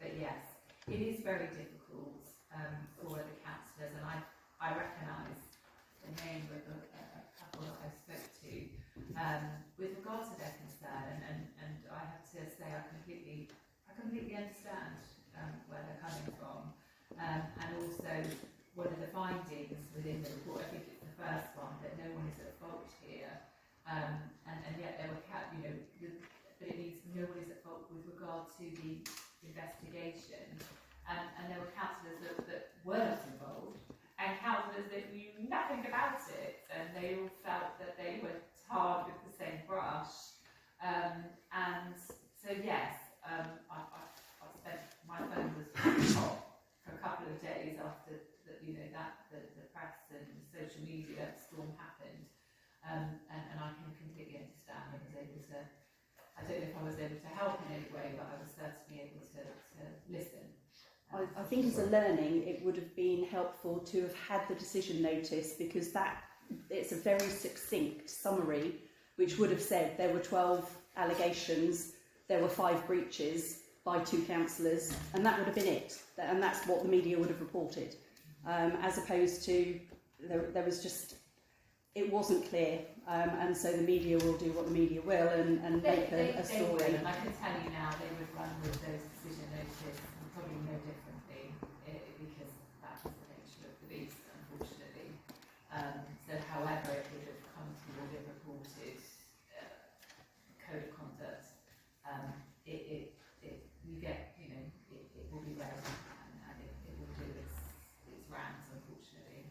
Councillor Brown. Sorry, can I just pick you up on what you started with there, whether you said that no one was at fault? No. And it wasn't that no one was at fault. That's the wrong terminology for the start of the report.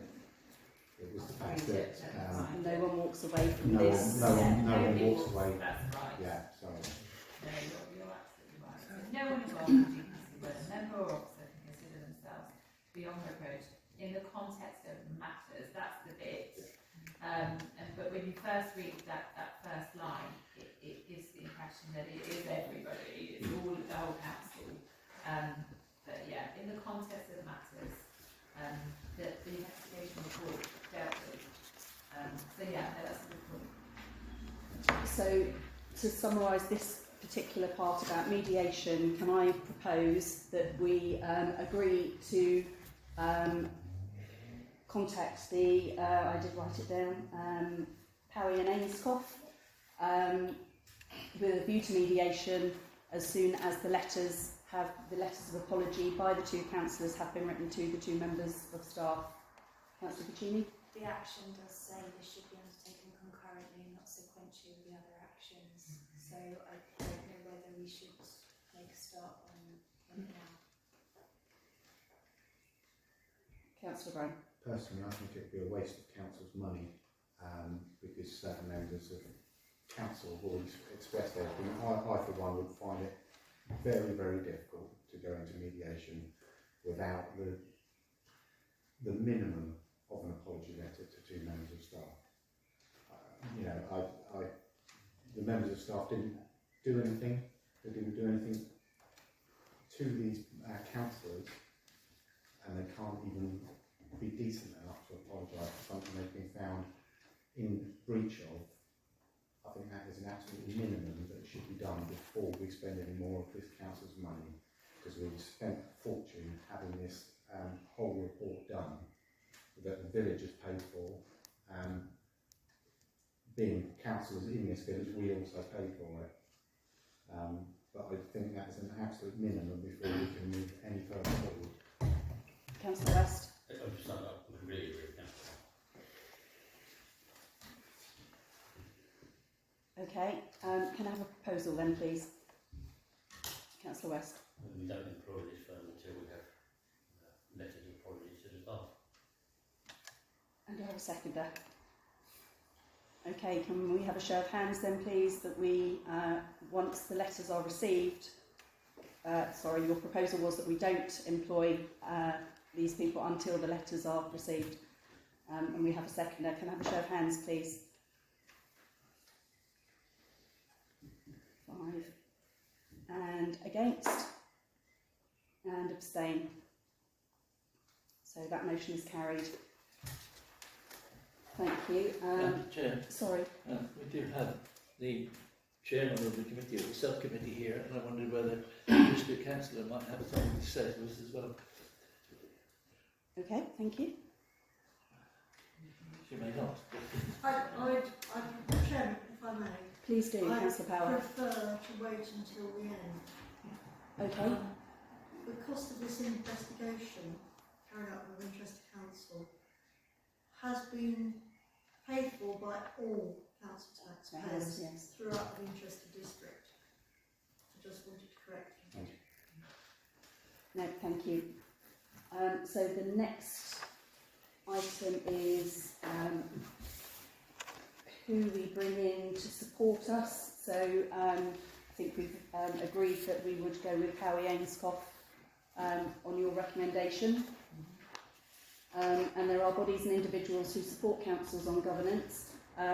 We are in regular contact with HALC. Sarah's built a very good relationship with the people at HALC across the board, not just on code of conduct items, but also on things like our minutes and how we should be doing things, etc. Part of the work that needs to be done at DPC includes looking at behaviour. The audio and video of meetings shows quite clearly how the behaviour was at times unacceptable. I think we all accept that things got heated, and we do endeavour for them not to get heated.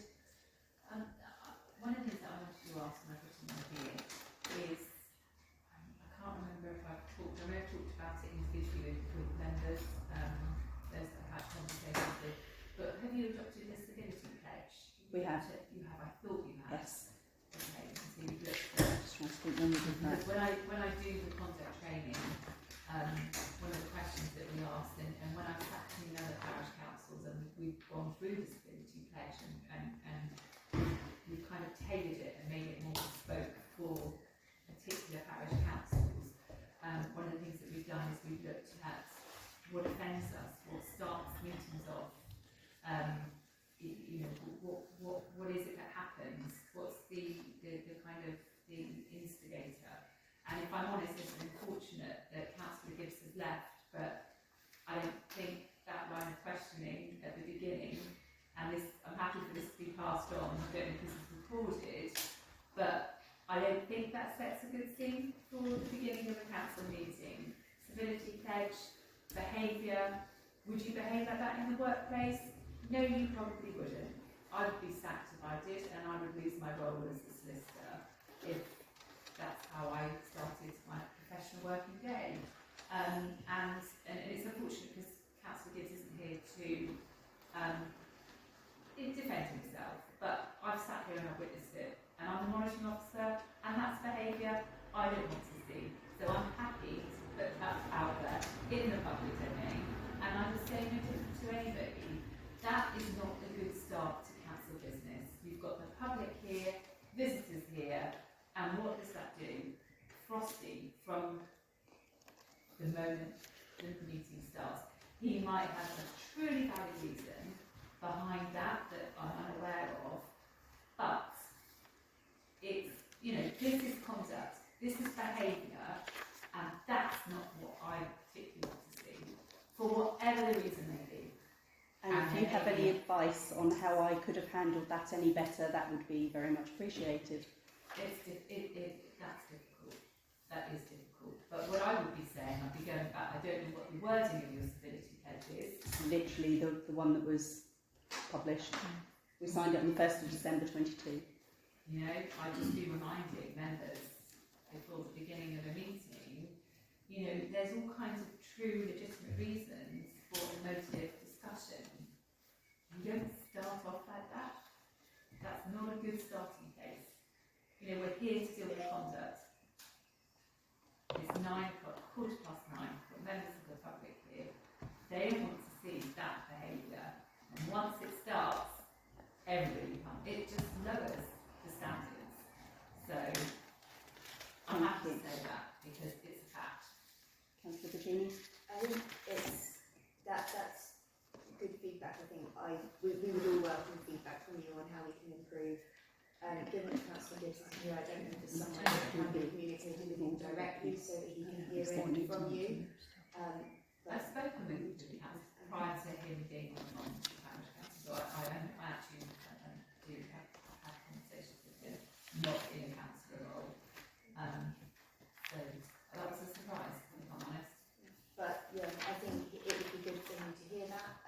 Likewise, I would welcome any feedback from you as well, as I think anyone was with, so thank you for that. Thank you. Roles and relationships and resetting and defining. I'm going to whiz through this because of the time. Sorry. That's okay. We have compiled evidence of what we have already carried out. The former clerk considered that councillors were just volunteers. However, Sarah is fully aware that we are volunteers, but we all work very hard for council, and we're here because we really want to do good for the village. And she also knows that councillors are here to support her, and I believe that we're working well together as a team generally. Training for members is needed, as is training for the chairman. I can confirm that I have undertaken quite a bit of training. I'll provide a list for the clerk, but I've recently, in the last 2 months, I've undertaken planning training, how to manage information securely, introduction to safeguarding, cyber security and awareness, introduction to GDPR, the importance of equality, diversity and inclusion, and code of conduct training. I would encourage everybody to take up the training that Sarah is sending through to everybody. Specifically also the code of conduct training as a reminder for everybody, please. New clerk needs SRC support training and a mentor. As I've said, Sarah is working very well with help, and she's also completed her first module of the certificate in local council administration, so she's working very hard on that. Thank you very much for that, Sarah. Consideration needs to be given as to how such matters are tightened in the future. Policies and procedures need reviewing. Code of conduct, grievance and dignity at work, how meetings are run, how interest should be declared, sharing of management of confidential information between members. There is a lot that needs addressing. So we now have a rolling review programme of our policies. That was one of the things that I instigated as soon as we had the interim report with the support of councillors. So at each full council, when we haven't got an agenda like we have this evening, we are reviewing policies on a rolling basis to make sure that we are up to date with best practice advice. As I say, we've already sought advice on our minutes, etc., and on our agendas. Everything is adopted and approved once amends are complete, and we have sought advice previously. And then moving on to the next one, information governance was mentioned a few times in the report as an area of concern, and there were matters raised by various complainants. There are, in the view of the solicitors, issues for how information is managed and shared. As I said, that was a misunderstanding. When I took over as chairman, I inherited what council had done previously, and I believed that that was best practice. We all believed that minutes should be shared across the whole of council because we're a corporate body, and what one committee decides the whole council as a corporate body is bound by. Therefore, we felt that we ought to share the minutes across. We now know we're not allowed to do that, so we no longer do it. Sarah spent quite a long time with Howcom confirming what we were supposed to be doing. We did not have an officer member protocol. Such a document is useful to lay out relationship expectations of a good working relationship. We adopted a member officer protocol at full council in January 22 after we received the interim report in December 21. As I say, we're working through all of the policies, grievance, dignity at work, etc. We've recently introduced the menopause policy as well. So we are trying to do what is best practice. I think that is that list. So to discuss and determine any further actions. Has anyone got anything else that we need to add into that list? Sorry, please go ahead. If I may, Chairman, thank you very much. I was a parish councillor for a few years. I do know how it works. It does take some time to get your head around it. Regarding transparency, you say you take audio recordings of meetings. Have you considered making those available on the council's website in the interest of transparency? And of course, all councillors would be able to refer to those recordings should they have grounds to challenge the minutes, which might be useful. Could I suggest you publish the letter from Winchester on your website so that all residents can see what was concluded? If you consider that as part of your... Sorry, which letter? The letter of the... So I have the letter that I sent. I have a copy, but the names are redacted out. So it's redacted to a degree, but I can certainly let you have. If you could, that would be appreciated. I think it might be useful. And No names in there. No, it's on the audit committee papers. I can send it to you in a redacted version. And could you also consider publishing your action plan with progress updates so that residents can see that you have taken those recommendations on board, what you have done, and that you are making progress? I think that would offer reassurance. Thank you, Chairman Graham. Thank you. Just to say, with regards to the names redacted, the names were actually released by Winchester because they were in the documentation that went to the Standards Committee. That's where the names came from. Thank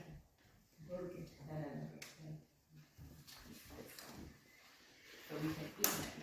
Thank you, that's appreciated. So we've worked through the action plan. Councillor Bajuni? Do we need, I fully support the suggestions of the District Councillor to make those things publicly available. Is there anything we have to do in order to... I think we probably need a resolution to agree that we ask Sarah to look into what we need to do with our website to make the recordings available. I have lots of memory.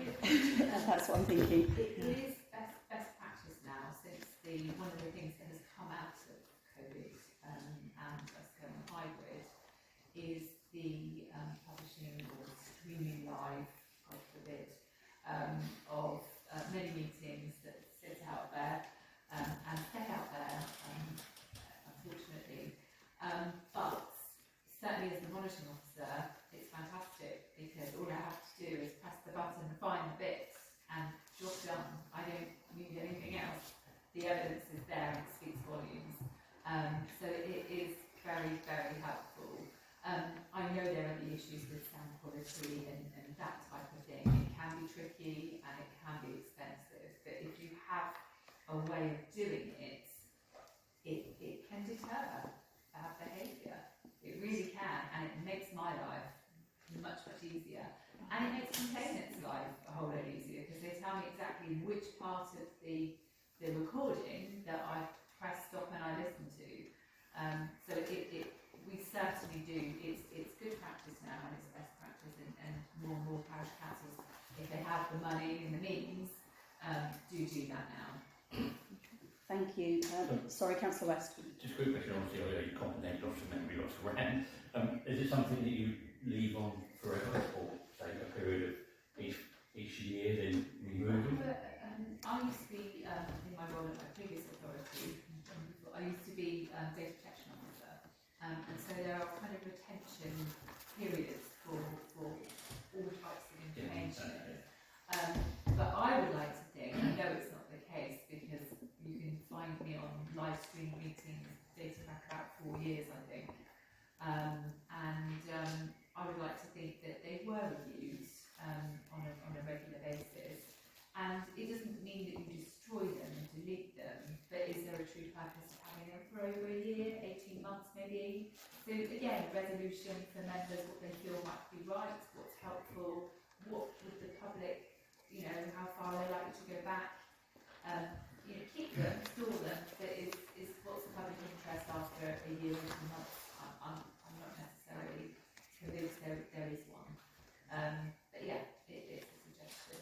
Okay, so I suggest then that we publish the letter from the monitoring officer on our website as suggested by Councillor Power, and we also look to publish the action plan, and we also ask Sarah to look into getting some kind of whether we need a specific device to purchase to record, and what implications that will have for our website.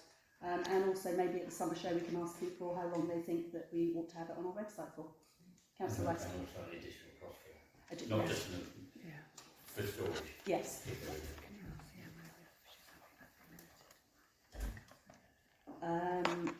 I believe that she would be, but yes. Can I clarify that you're happy that Councillor Gibbs' behaviour is minuted as not acceptable? Your comments. You can. It's unfortunate that he's not here in order to defend himself, but it would be remiss of me as a monitoring officer coming here to talk about conduct, having seen what I said as soon as the meeting opened. There might be true reasons for it, but if we're talking about conduct and behaviour, and this council working together and conducting business, which is what you're here for, and you do it very well. We've had numerous unanimous decisions being made, and you conduct business. But what you don't need are you don't need to be up fighting the moment you start the meeting. You just don't need that. There shouldn't be a place for it. So I'm happy for you to make he isn't here to defend himself, so you can admit that also. Yeah. But no. We are at 9:25. Our standing orders say that we should only hold full council for 2 hours unless it's 2.5, so we can go on for another half an hour and then get an extension if we so need. Yeah. Thank you. Councillor Bajuni. You made a proposal. I did. I second that, just to note that the action plan will need to be slightly simplified for a public audience. But yeah, with that caveat, I second the proposal. Thank you very much. So can I have a show of hands, please, councillors? Thank you very much. Is that okay? I think you might need to stay for the next part because I think people may have questions for yourself. So, sorry. Item 6. Item 6 is public participation. That's why we put you in the corner. Public participation. The meeting will recess for not more than 15 minutes to allow members of the public to address the meeting. Members of the public, can I please ask that you state your name for the clerk, please, and stand up to address councillors if you may. Mrs Clementson.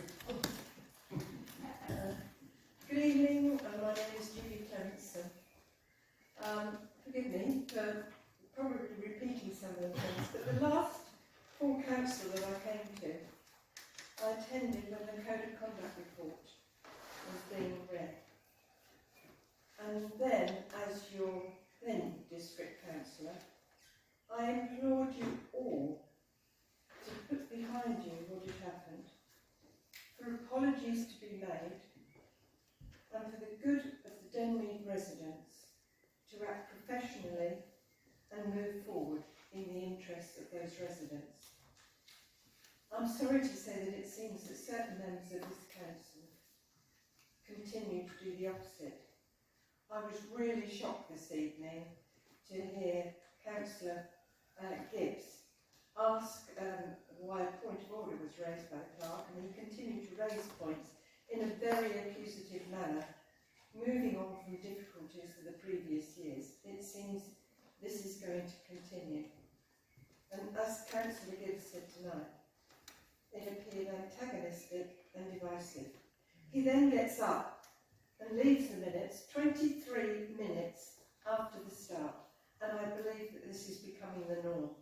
What I actually came here to ask this evening was for a commitment to serve from some of our councillors who have recently been re-elected. I looked at the attendance record and I note that 2 councillors have managed to be here once in 6 months. They've attended 5% of the time. They then decided to be re-elected.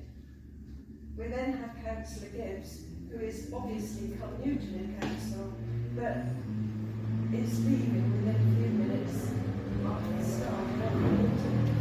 Surely this is not beneficial for the residents. And when I see as Denmead Parish Council, I expect it to be fully representative and working together, not divisive and continuing to argue after all the money that has been spent. It takes a little bit of compromise for people to make that step, a goodwill gesture, and enable this mediation to go ahead. And I would implore you, those councillors, I won't name you, but I would implore you to do what is being asked. Even if it hurts you, even if you don't believe it, just do it so that everybody can put this behind them. I really do want to see the Denmead Parish Council investing in the village with the reputation that it did have and deserves to have. And then I've got another question, if I might just say, please. Will the residents be consulted regarding the permanent reciting of the offices? So there's 2 questions there. Please, I implore you, work together. Please, do what is necessary. Let's move forward and heal this council. Thank you. Thank you. Mrs Carson. Can I request again that my responses are fully, my questions and the responses are fully recorded for the minutes for the public Ennis and Norwich. Thank you. Yes, you may. Please. Oh, and thank you. Sharon, you stole my thunder because I was going to express my shock at the behaviour that Councillor Gibbs, the last two meetings, but especially tonight. And I'd like to commend the Chair for the control of the situation. In actual fact, it was a very difficult situation. His behaviour, I've observed on both occasions, seems deliberately disruptive and aggressive towards the Chair. And I suspect very strongly there's something deeper behind his behaviour towards the Chairman. He then leaves the meetings with excuses, the last time being that he was suddenly taken ill, yet was seen enjoying a pub quiz later. And you can minute that, by all means. Anyway, so Chairman, I'd like my next question to be responded to by Councillors Clay and Councillor Berry. If you genuinely care, you're shaking your head, Councillor Clay, and I wonder why. Right, well, if you're asking me, if you don't mind for this time, I'm not going to direct it for you, I'm going to direct it to everyone since this is what we're here for. Every time you come to don't forget you're ex-councillor yourself during this report, every time you come to the full council meetings, I feel in particular that I'm targeted. I'm the ringleader of what all this was about for some reason. Right? But this has been subject now for 2.5, 3 years this has been going on for. And in that period of time, I haven't antagonised anyone, I haven't goaded no one, I've just left it from day one. But during that period of time, I've received onslaught inside and outside of council, which emails as well from some of you threatening me with some kind of action if I don't do as I'm told. Those were submitted as evidence. And outside in my personal life as well, I have been targeted, and social media has been used, like you said, for storm, which admittedly Facebook is often used for public keyboard warriors or whatever. And I've often been accused, or people on council accused of being members of this social warrior keyboard people that hasn't been proved, and sometimes I question whether or not the ones making those accusations might be those people like this Shane Williams. I know exactly where that's coming from. You know, it's probably directed at me. This is what I have to live through every single day. So in regards to this report, it goes back to why this report actually happened. I think we've entered this mist about this apology. Nothing about the roots of why this investigation started is at the forefront. This apology has taken over, and it's become everyone's fight to target the only 2 remaining councillors left, because the other 2 just couldn't handle it anymore. They've gone. This apology has been used time and time again, and actually it was more than this apology. Yes, a letter was sent, but the context of this letter deemed correct by the investigator, Unison, ACAS. They said the content of this letter was accurate. It was Sorry, correct. Councillor Berry. Clay. Sorry, Councillor Clay. We have the findings of the report. Yeah. So the report is the report, and the report did not say that the findings of the letter were correct in any way, shape or form. In fact, it said the opposite. That's fine. So, on that basis, the letter was sent, yes. You know, through sending it, we realised that some parts of the letter shouldn't have been included. I'm not talking about the disciplinary action if you disclose data text, which is fine. You should know what happened to that point. Sending of the letter itself probably was the action that we're thrown up against. I'm stumbling now to find out why we're still here. Yes, this apology, and it's a recommendation, and you said yourself, Sharon, to me, it doesn't have to come in writing. We can determine how that action is fulfilled, because it's only a recommendation. You mentioned tonight, Councillor Smith, that an ex-councillor has apologised verbally, and I should imagine that's been accepted. That was to myself, not to the members of staff. The report finding is that you apologise to each in person, to the 2 members of staff that In you person threatened. might be better than writing. No, and I'd it be says, happy sorry, to do it says that. you personally should write to the 2 members of staff. And can I go back That's to... very, very quick. In, Go back to in that. the interest of time, I'm going to wrap and up it's very a quick. public session, It is. for the public to talk. Sharon, did you want to say something? You spoke to open. I would like to ask a question. It is the public session. Please continue with your question. So if you genuinely care, Councillors Clay and Berry, about the parish, and you want to move positively forward, then you must meet the requirements of the report. As Sharon has said, you must do that, or you must step down. Councillors Clay and Berry, do you intend to apologise to staff that you threatened with dismissal using Denmead Parish Council headed paper and without authorisation? You're not going to put them on the spot like that, no way. Right, that's it. You get one chance.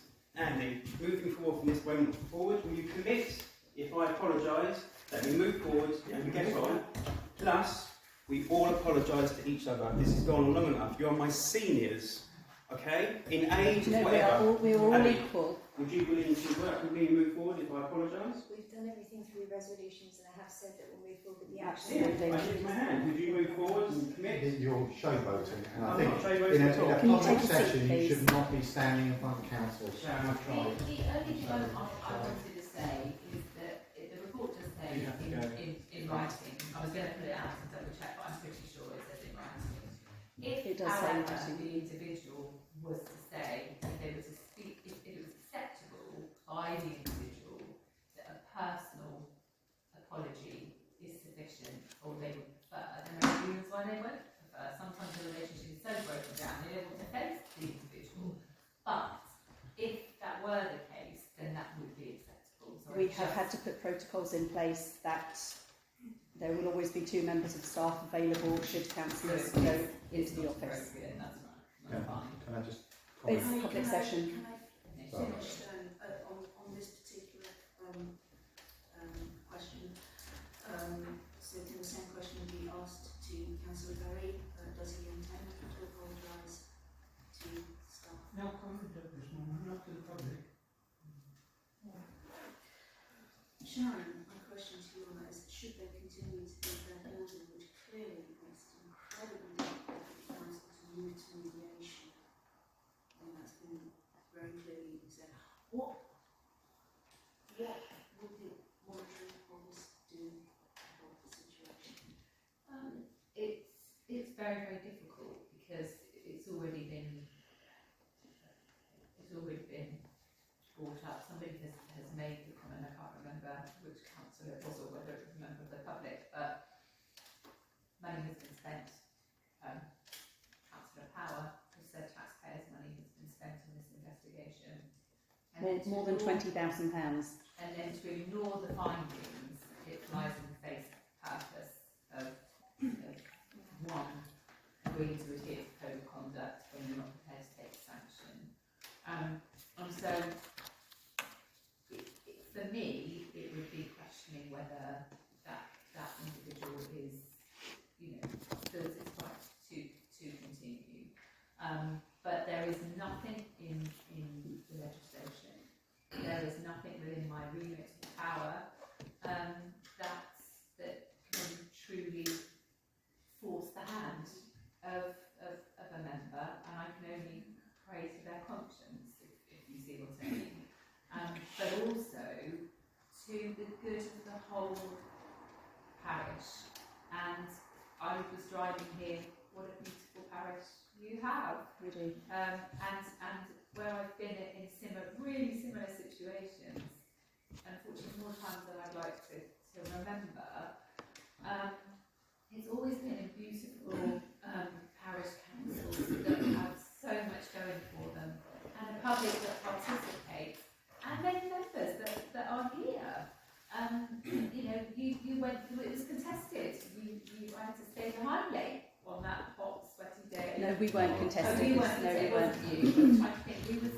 Oh my gosh, it was close. I drove through it. It was the Bishop's London. Yes, we thought you might be contested. That's right. But yeah, So it's fantastic. There's so many positives that it's so frustrating to have. And councillors are also very frustrated. We've spent an awful lot of council time discussing this. Very, very quickly, please. Because I think it's an important question to understand exactly where we are on credibility of people.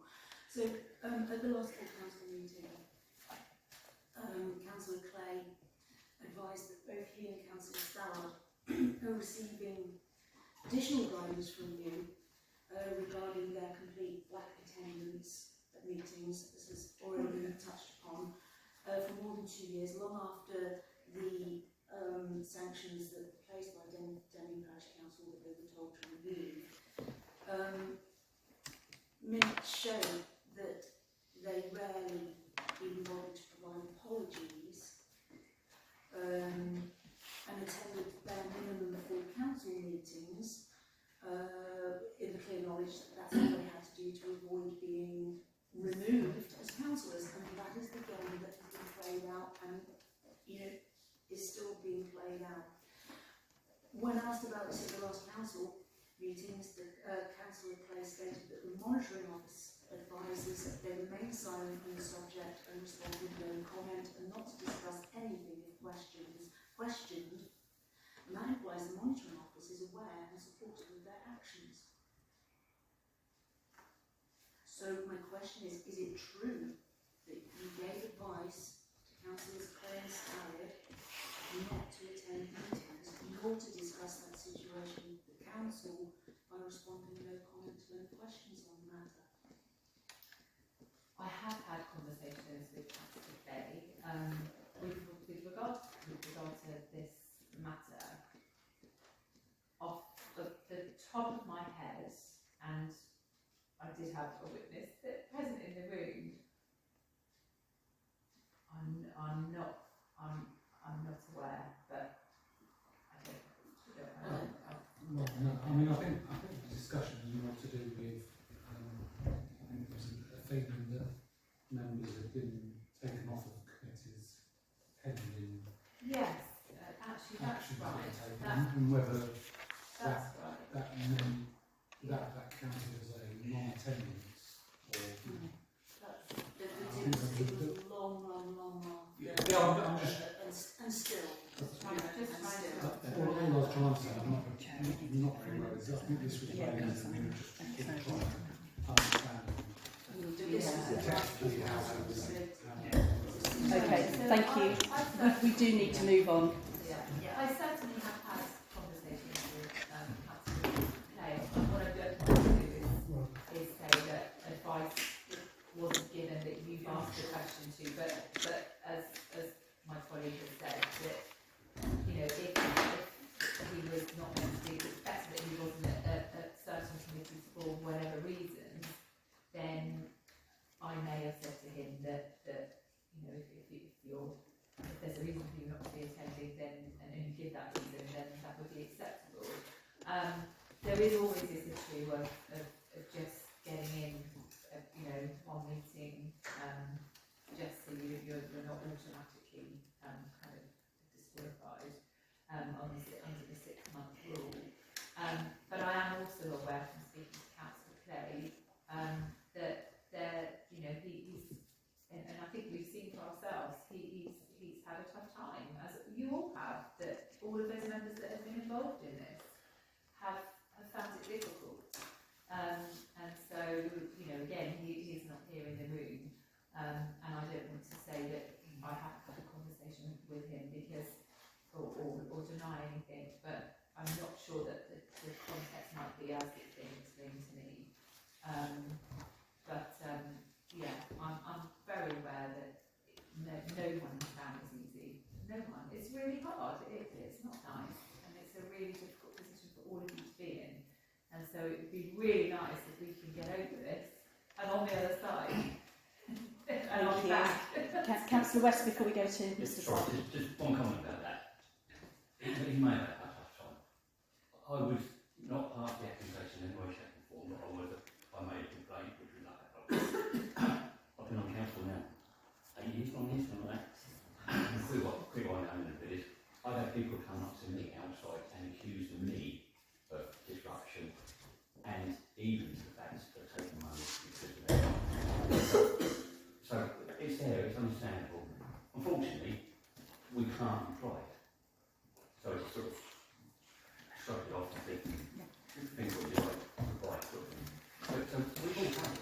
So even those that are, I will say, innocent, because I am innocent, they haven't done anything stupid, but we've had that kind of stigma put upon us.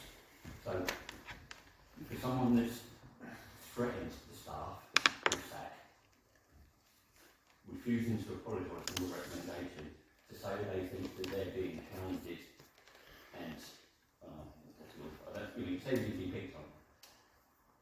No sympathy, sorry. Follow the recommendations and then move forward. Thank you. Sorry. Mr. Stark. So about something really exciting. Rob Stark, I'm chairman of the trustees of this building, and I'm here just to talk to you all about the last 12 months. We've been really focused trying to get over the past, because as you know, Phil Brown ran it for the last 10 years, did a good job, took us through COVID, etc., etc. But we've battled with things like we've got 8 trustees now, 6 of them are new ones. Everybody has their specific role, all focused. We've got 3/4 of our staff are new, great people. We've got great systems, a new booking system, new bank. We've changed to a CIO, charitably incorporated organisation, to really try and make this place work. Okay, we're building the brand, but we've had a lot of things to do, like new fire alarm system. Our heating broke down last year, that was all replaced. Our EICR is going through at the moment. Had to change a pillar for the schoolroom this week, this last couple of weeks. It's all money. We don't make any money.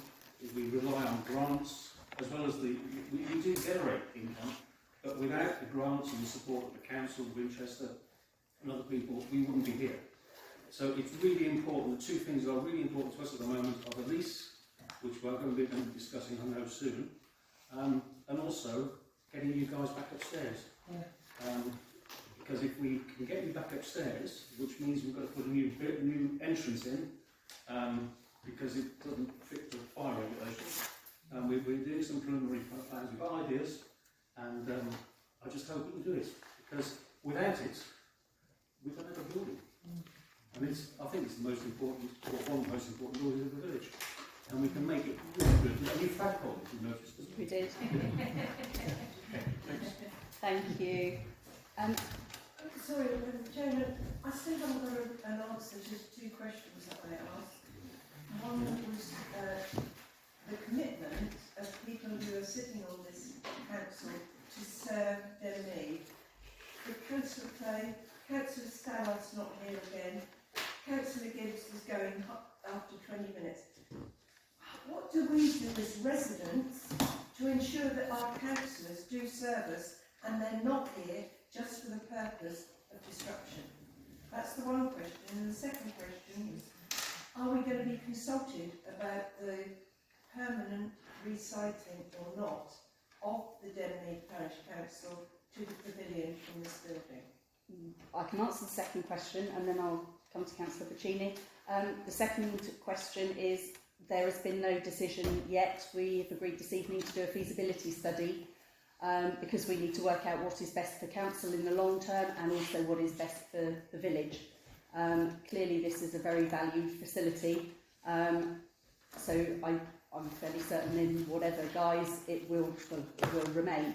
But in terms of where Denmead Parish Council's permanent home will be, that is down entirely to the feasibility studies.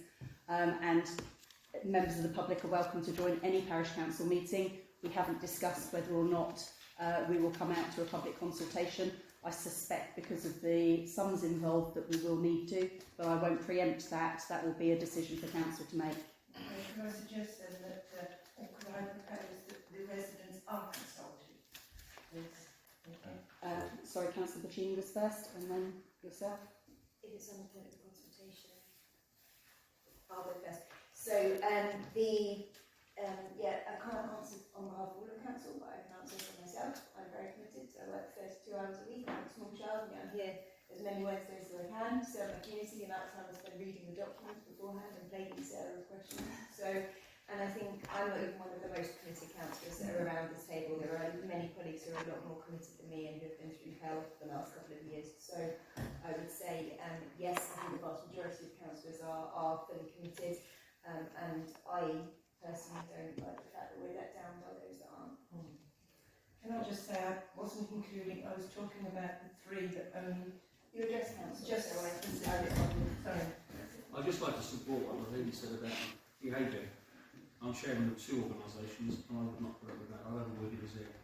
I have no ability to do anything about it, unfortunately. I'd have to sit here and take whatever is thrown at me. It is unfortunate that Councillor Gibbs isn't here to defend himself, but let me make it clear, if he was here, I would have said exactly the same, and it would be wrong for me to come here talking about improving conduct and behaviour and not say something about what I witnessed at the staff meeting. Thank you, that's appreciated. Councillor Brown. Just sorry, a point of order that a member of the public can't make a proposal. I yes, I accepted that. Any further questions or comments from the floor?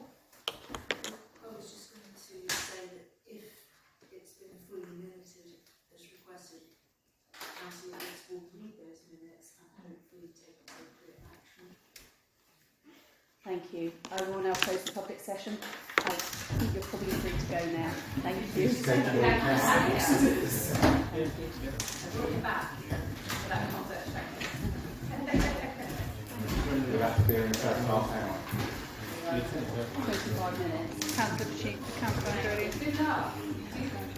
Sharon, you got a second?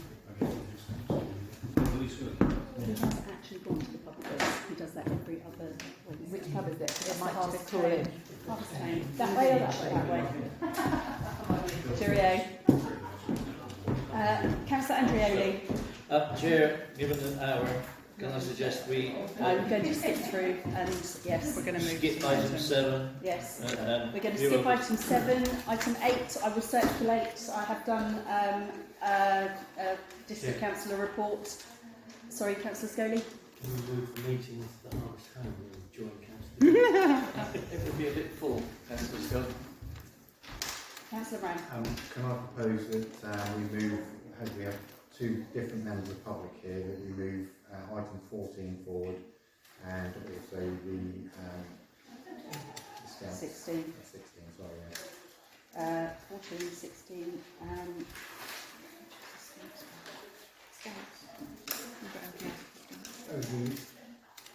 We've already done yeah, 14 and 16. Okay. So we'll move agenda item 7 to next meeting. Item 8 I will circulate separately. Financial matters we need to come back to because we do need to deal with those this evening. Correspondence I will move to the next agenda. Reports from parish representation I will move to the next agenda. Policy reviews I will move to the next agenda. 13 I will move to the next agenda. So we move on to 14, which is Denmead Community Centre requests.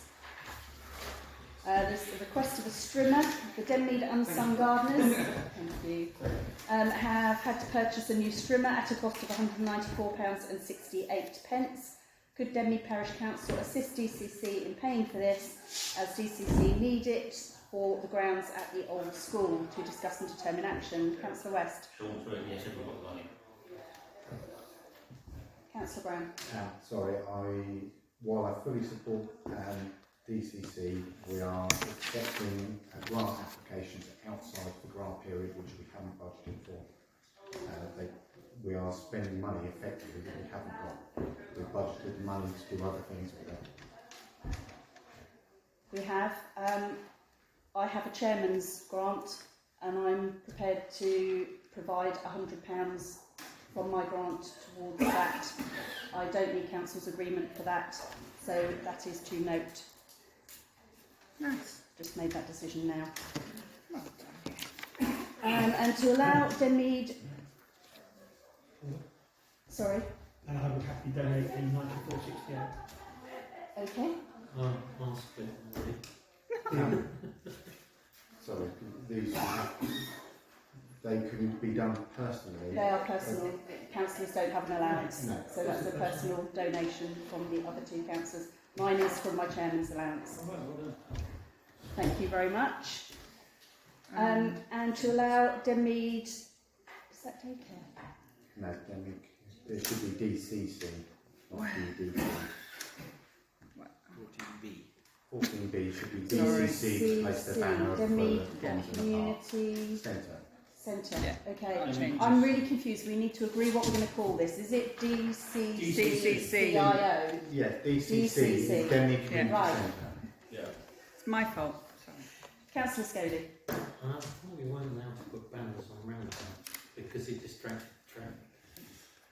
Councillor Puccini. It's already there, I think, isn't it? I don't know. It's there, so Is it? yes. Councillor Brown. No. No, it's on the other one. Sorry, it's on the one near the Harvest Home. Oh, yes, it's not on the roundabout, it's on the fence on the side of the road, yes. Sorry, my bad. Councillor Brown. One of the application is to put it on near the flower border on the Hamilton Road, Forest Road roundabout. It can't go on it. The other lands that Parish Council have no control over. The only issue I have, I don't have an issue with the sign going up, that someone else already sponsors, has paid to sponsor that flower bed. Can I propose that we ask for Sam to place the banner in an appropriate place as near to the flower bed as possible without obscuring the sponsorship sign of the flower border? That's the proposal, I'll second it. Show of hands, please. So, Sorry, Councillor Andrioli. as it's be on the roadside, do they not need Hampshire County Council? No, it's with the licence to cultivate now. Okay. Show of hands then, please. Thank you very much. I'll talk to Nikki. So we're going to ask the head groundsman to liaise with Nikki to place the banner in an appropriate place. I'm going to move. Hauk, do we need to do that this evening? Well, it would, yeah. Southern parishes would like to know by the end of the month. So I'll give you a very brief summary of this. Basically, the staff at Hauk, the exec board, were trying to introduce new rules and regulations which meant that they could determine matters such as their salaries and who was on the board. So they were changing their articles of association, and the councils that are the member organisations who are the board at the moment did not wish that to happen, so they voted it out at an extraordinary general meeting. So new articles have been, comments on the new articles have been pulled together by Hauk, which basically means that the staff can't vote on their own salaries, they can't vote parish councils off and install new executive members which are non-parish councils. So the board will still be a membership organisation of parish councils. Kevin. Basically, as I put it when I commented to the chairman of the Southern Parishes and the chairman of the Winchester District, who drafted this, that they put the democracy back, which the previous version took out. So, if I may, Chair, I would recommend that we support this. I agree entirely. I will second that. Can we have a show of hands, please? Thank you. We are 2 minutes and we're not going to get through the financial items within the 2 minutes. So I propose we suspend standing orders. I can't remember which article it is now. Sarah has it there. For the purposes at least of getting through the finance, which we must do. We must do. We have to sign the annual governance return this evening. Otherwise, Jenny will hang on quarter me. Okay, so item 16 is the entrance. Oh, sorry, can I have a show of hands, please? All those that agree that we should suspend our standing orders and extend the meeting this evening. I do apologise, everybody. I'm still awake. Entrance door to the preschool, number 16. Denmead Community Centre. The pillars have recently deteriorated to the extent that could be deemed a hazard to the children. DCC have had it inspected by the builder and rebuilt, and they would like to know whether we can claim under our building insurance. So we are asked to discuss and determine whether we can assist with the cost of repairs. That's the first item. Councillor Brown? This came up in a meeting that I can't remember. Trustees meeting, and the DCC were advised that if they wish to make an insurance claim, to speak to the RFO prior to having the work done. And I don't know if that was done. It's my understanding that we have to have 3 quotes for the insurance company. Can I advise? It was helpful. I was going to check the children were going to be, if it fell down. So the work was done, and then Sarah and I discussed it, and this has been cleared up. Yeah. Okay. So it was Apparently health and this work was done under health and safety. Yeah. And therefore, apparently we don't need to get 3 quotes. No. Okay. You But- consider the safeguarding. Safeguarding, yeah. Councillor West. So do we have a cost at the moment? I've already all done. We actually, because it was a child. The invoice. Sorry, the invoice is in the document. Just over £2,000. So Okay. you need to repeat. Councillor Andreoli. Councillor Berry, not feeling very well. Do you need? Yeah. Do you need somebody to take you home?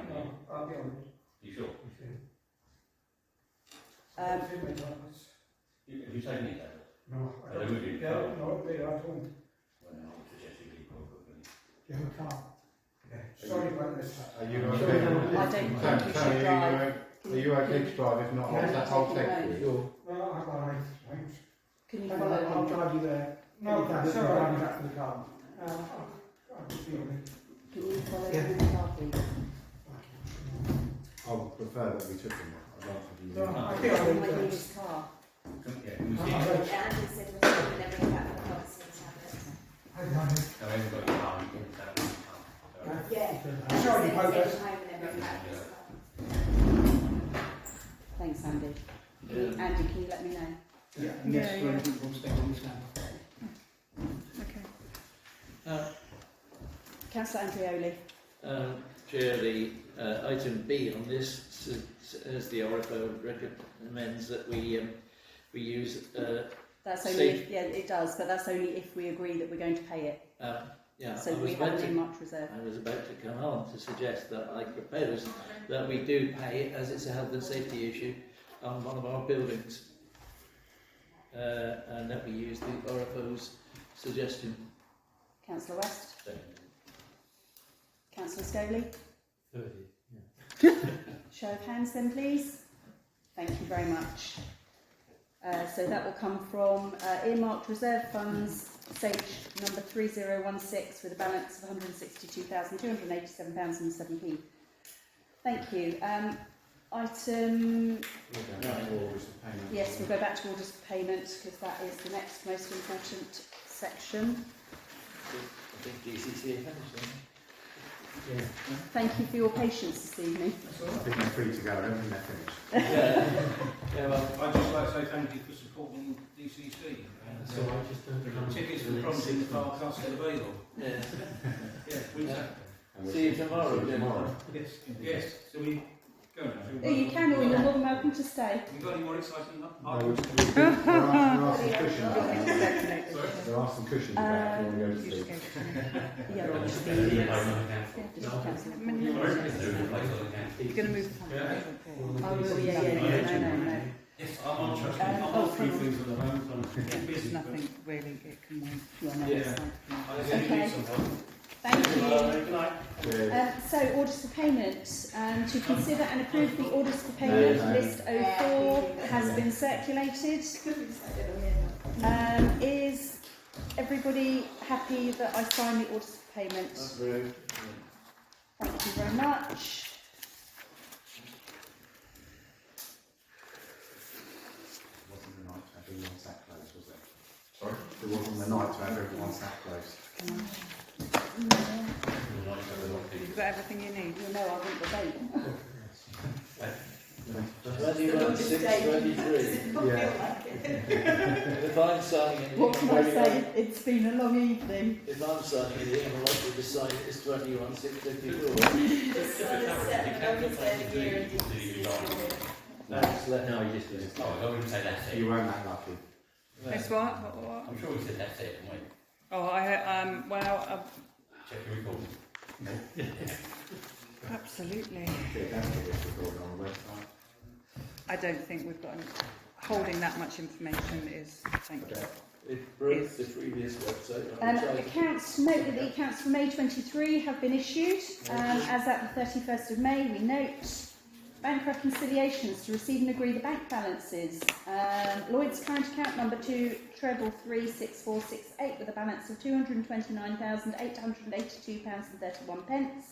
Cooperative current account number 658079118 with a balance of £46,333.65.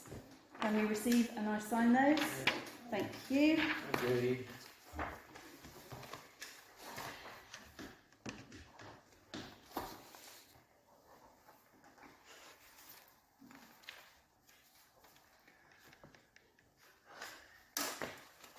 Told you to bring plenty of water. I did. I've gone through. I've drunk so much today. That pavilion up there is so I hot. like Ken's. Oh, yours is a similar one, isn't it? Ken tells you when how much you're supposed to drink when. Yeah. Yeah. You told them. I know that from Yeah, Ken says this much by 9, this much by 10. That's the second time I've done the date wrong, so I apologise. I've been issued an error. It's the longest day of the year. Yeah, certainly was for my brother 69 years ago.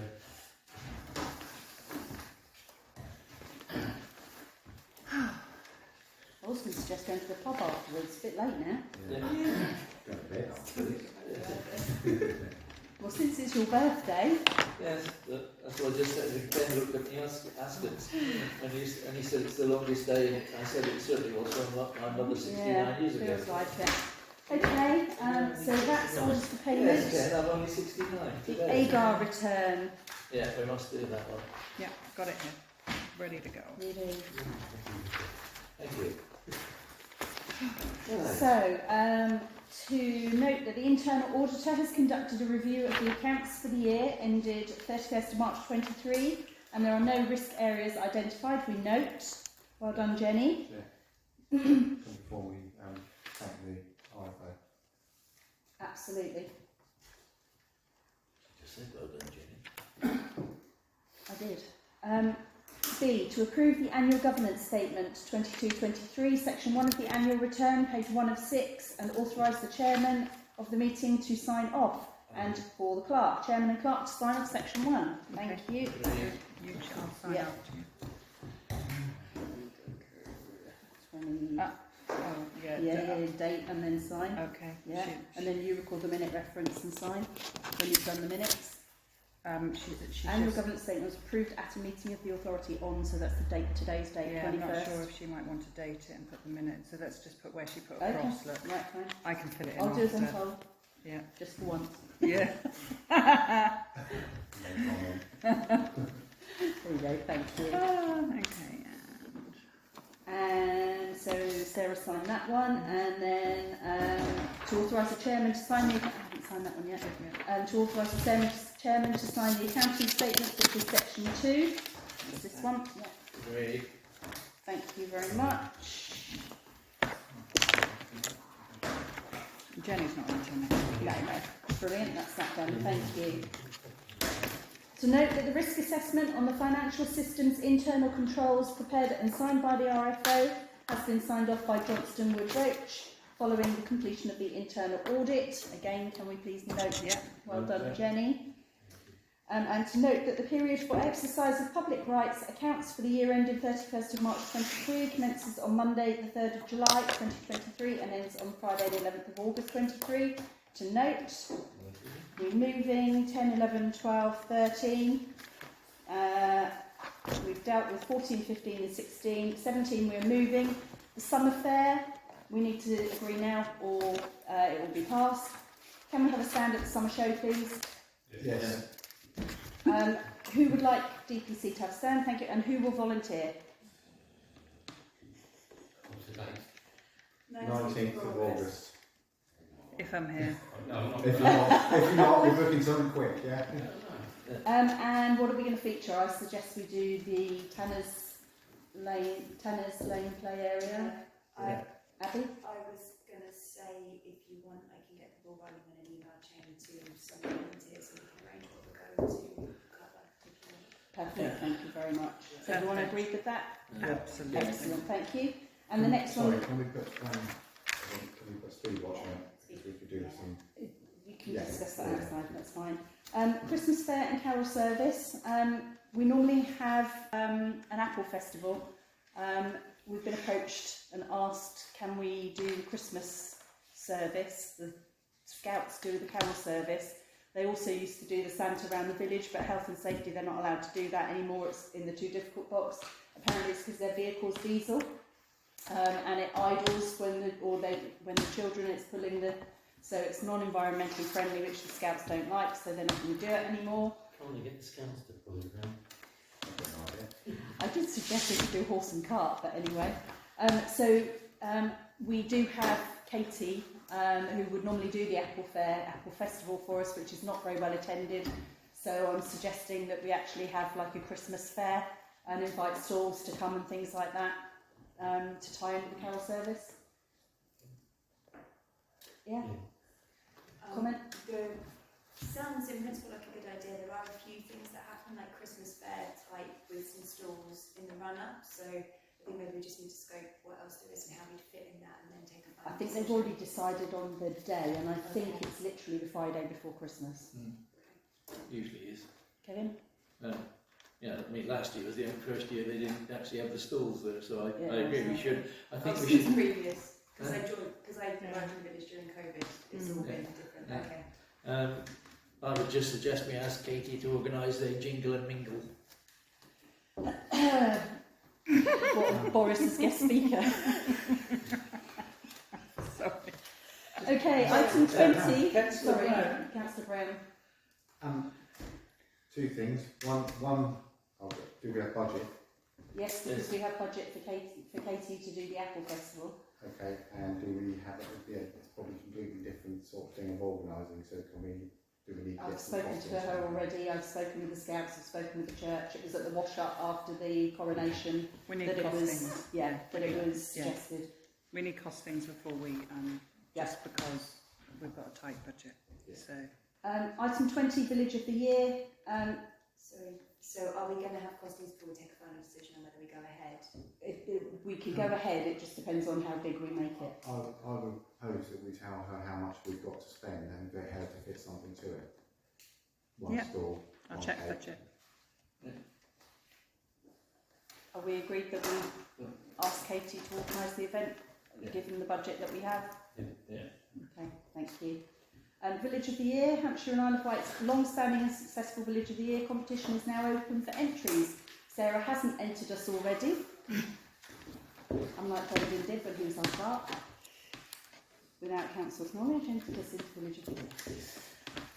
Kevin? I propose we don't bother. I will second that. Excellent. Sorry, I just want to say. Sarah's got enough to worry about. Yeah. And also it's an awful lot of work, and Denmead and Bloom used to do it, but they refuse to be involved anymore. Smiley face. Okay, so item 21 is the confidential report. There is nothing urgent on the confidential report. Can I suggest we move that to the next meeting? Thank you very much, everybody. It's a bit uncomfortable this evening, but in more ways than one. Thank you. I will not.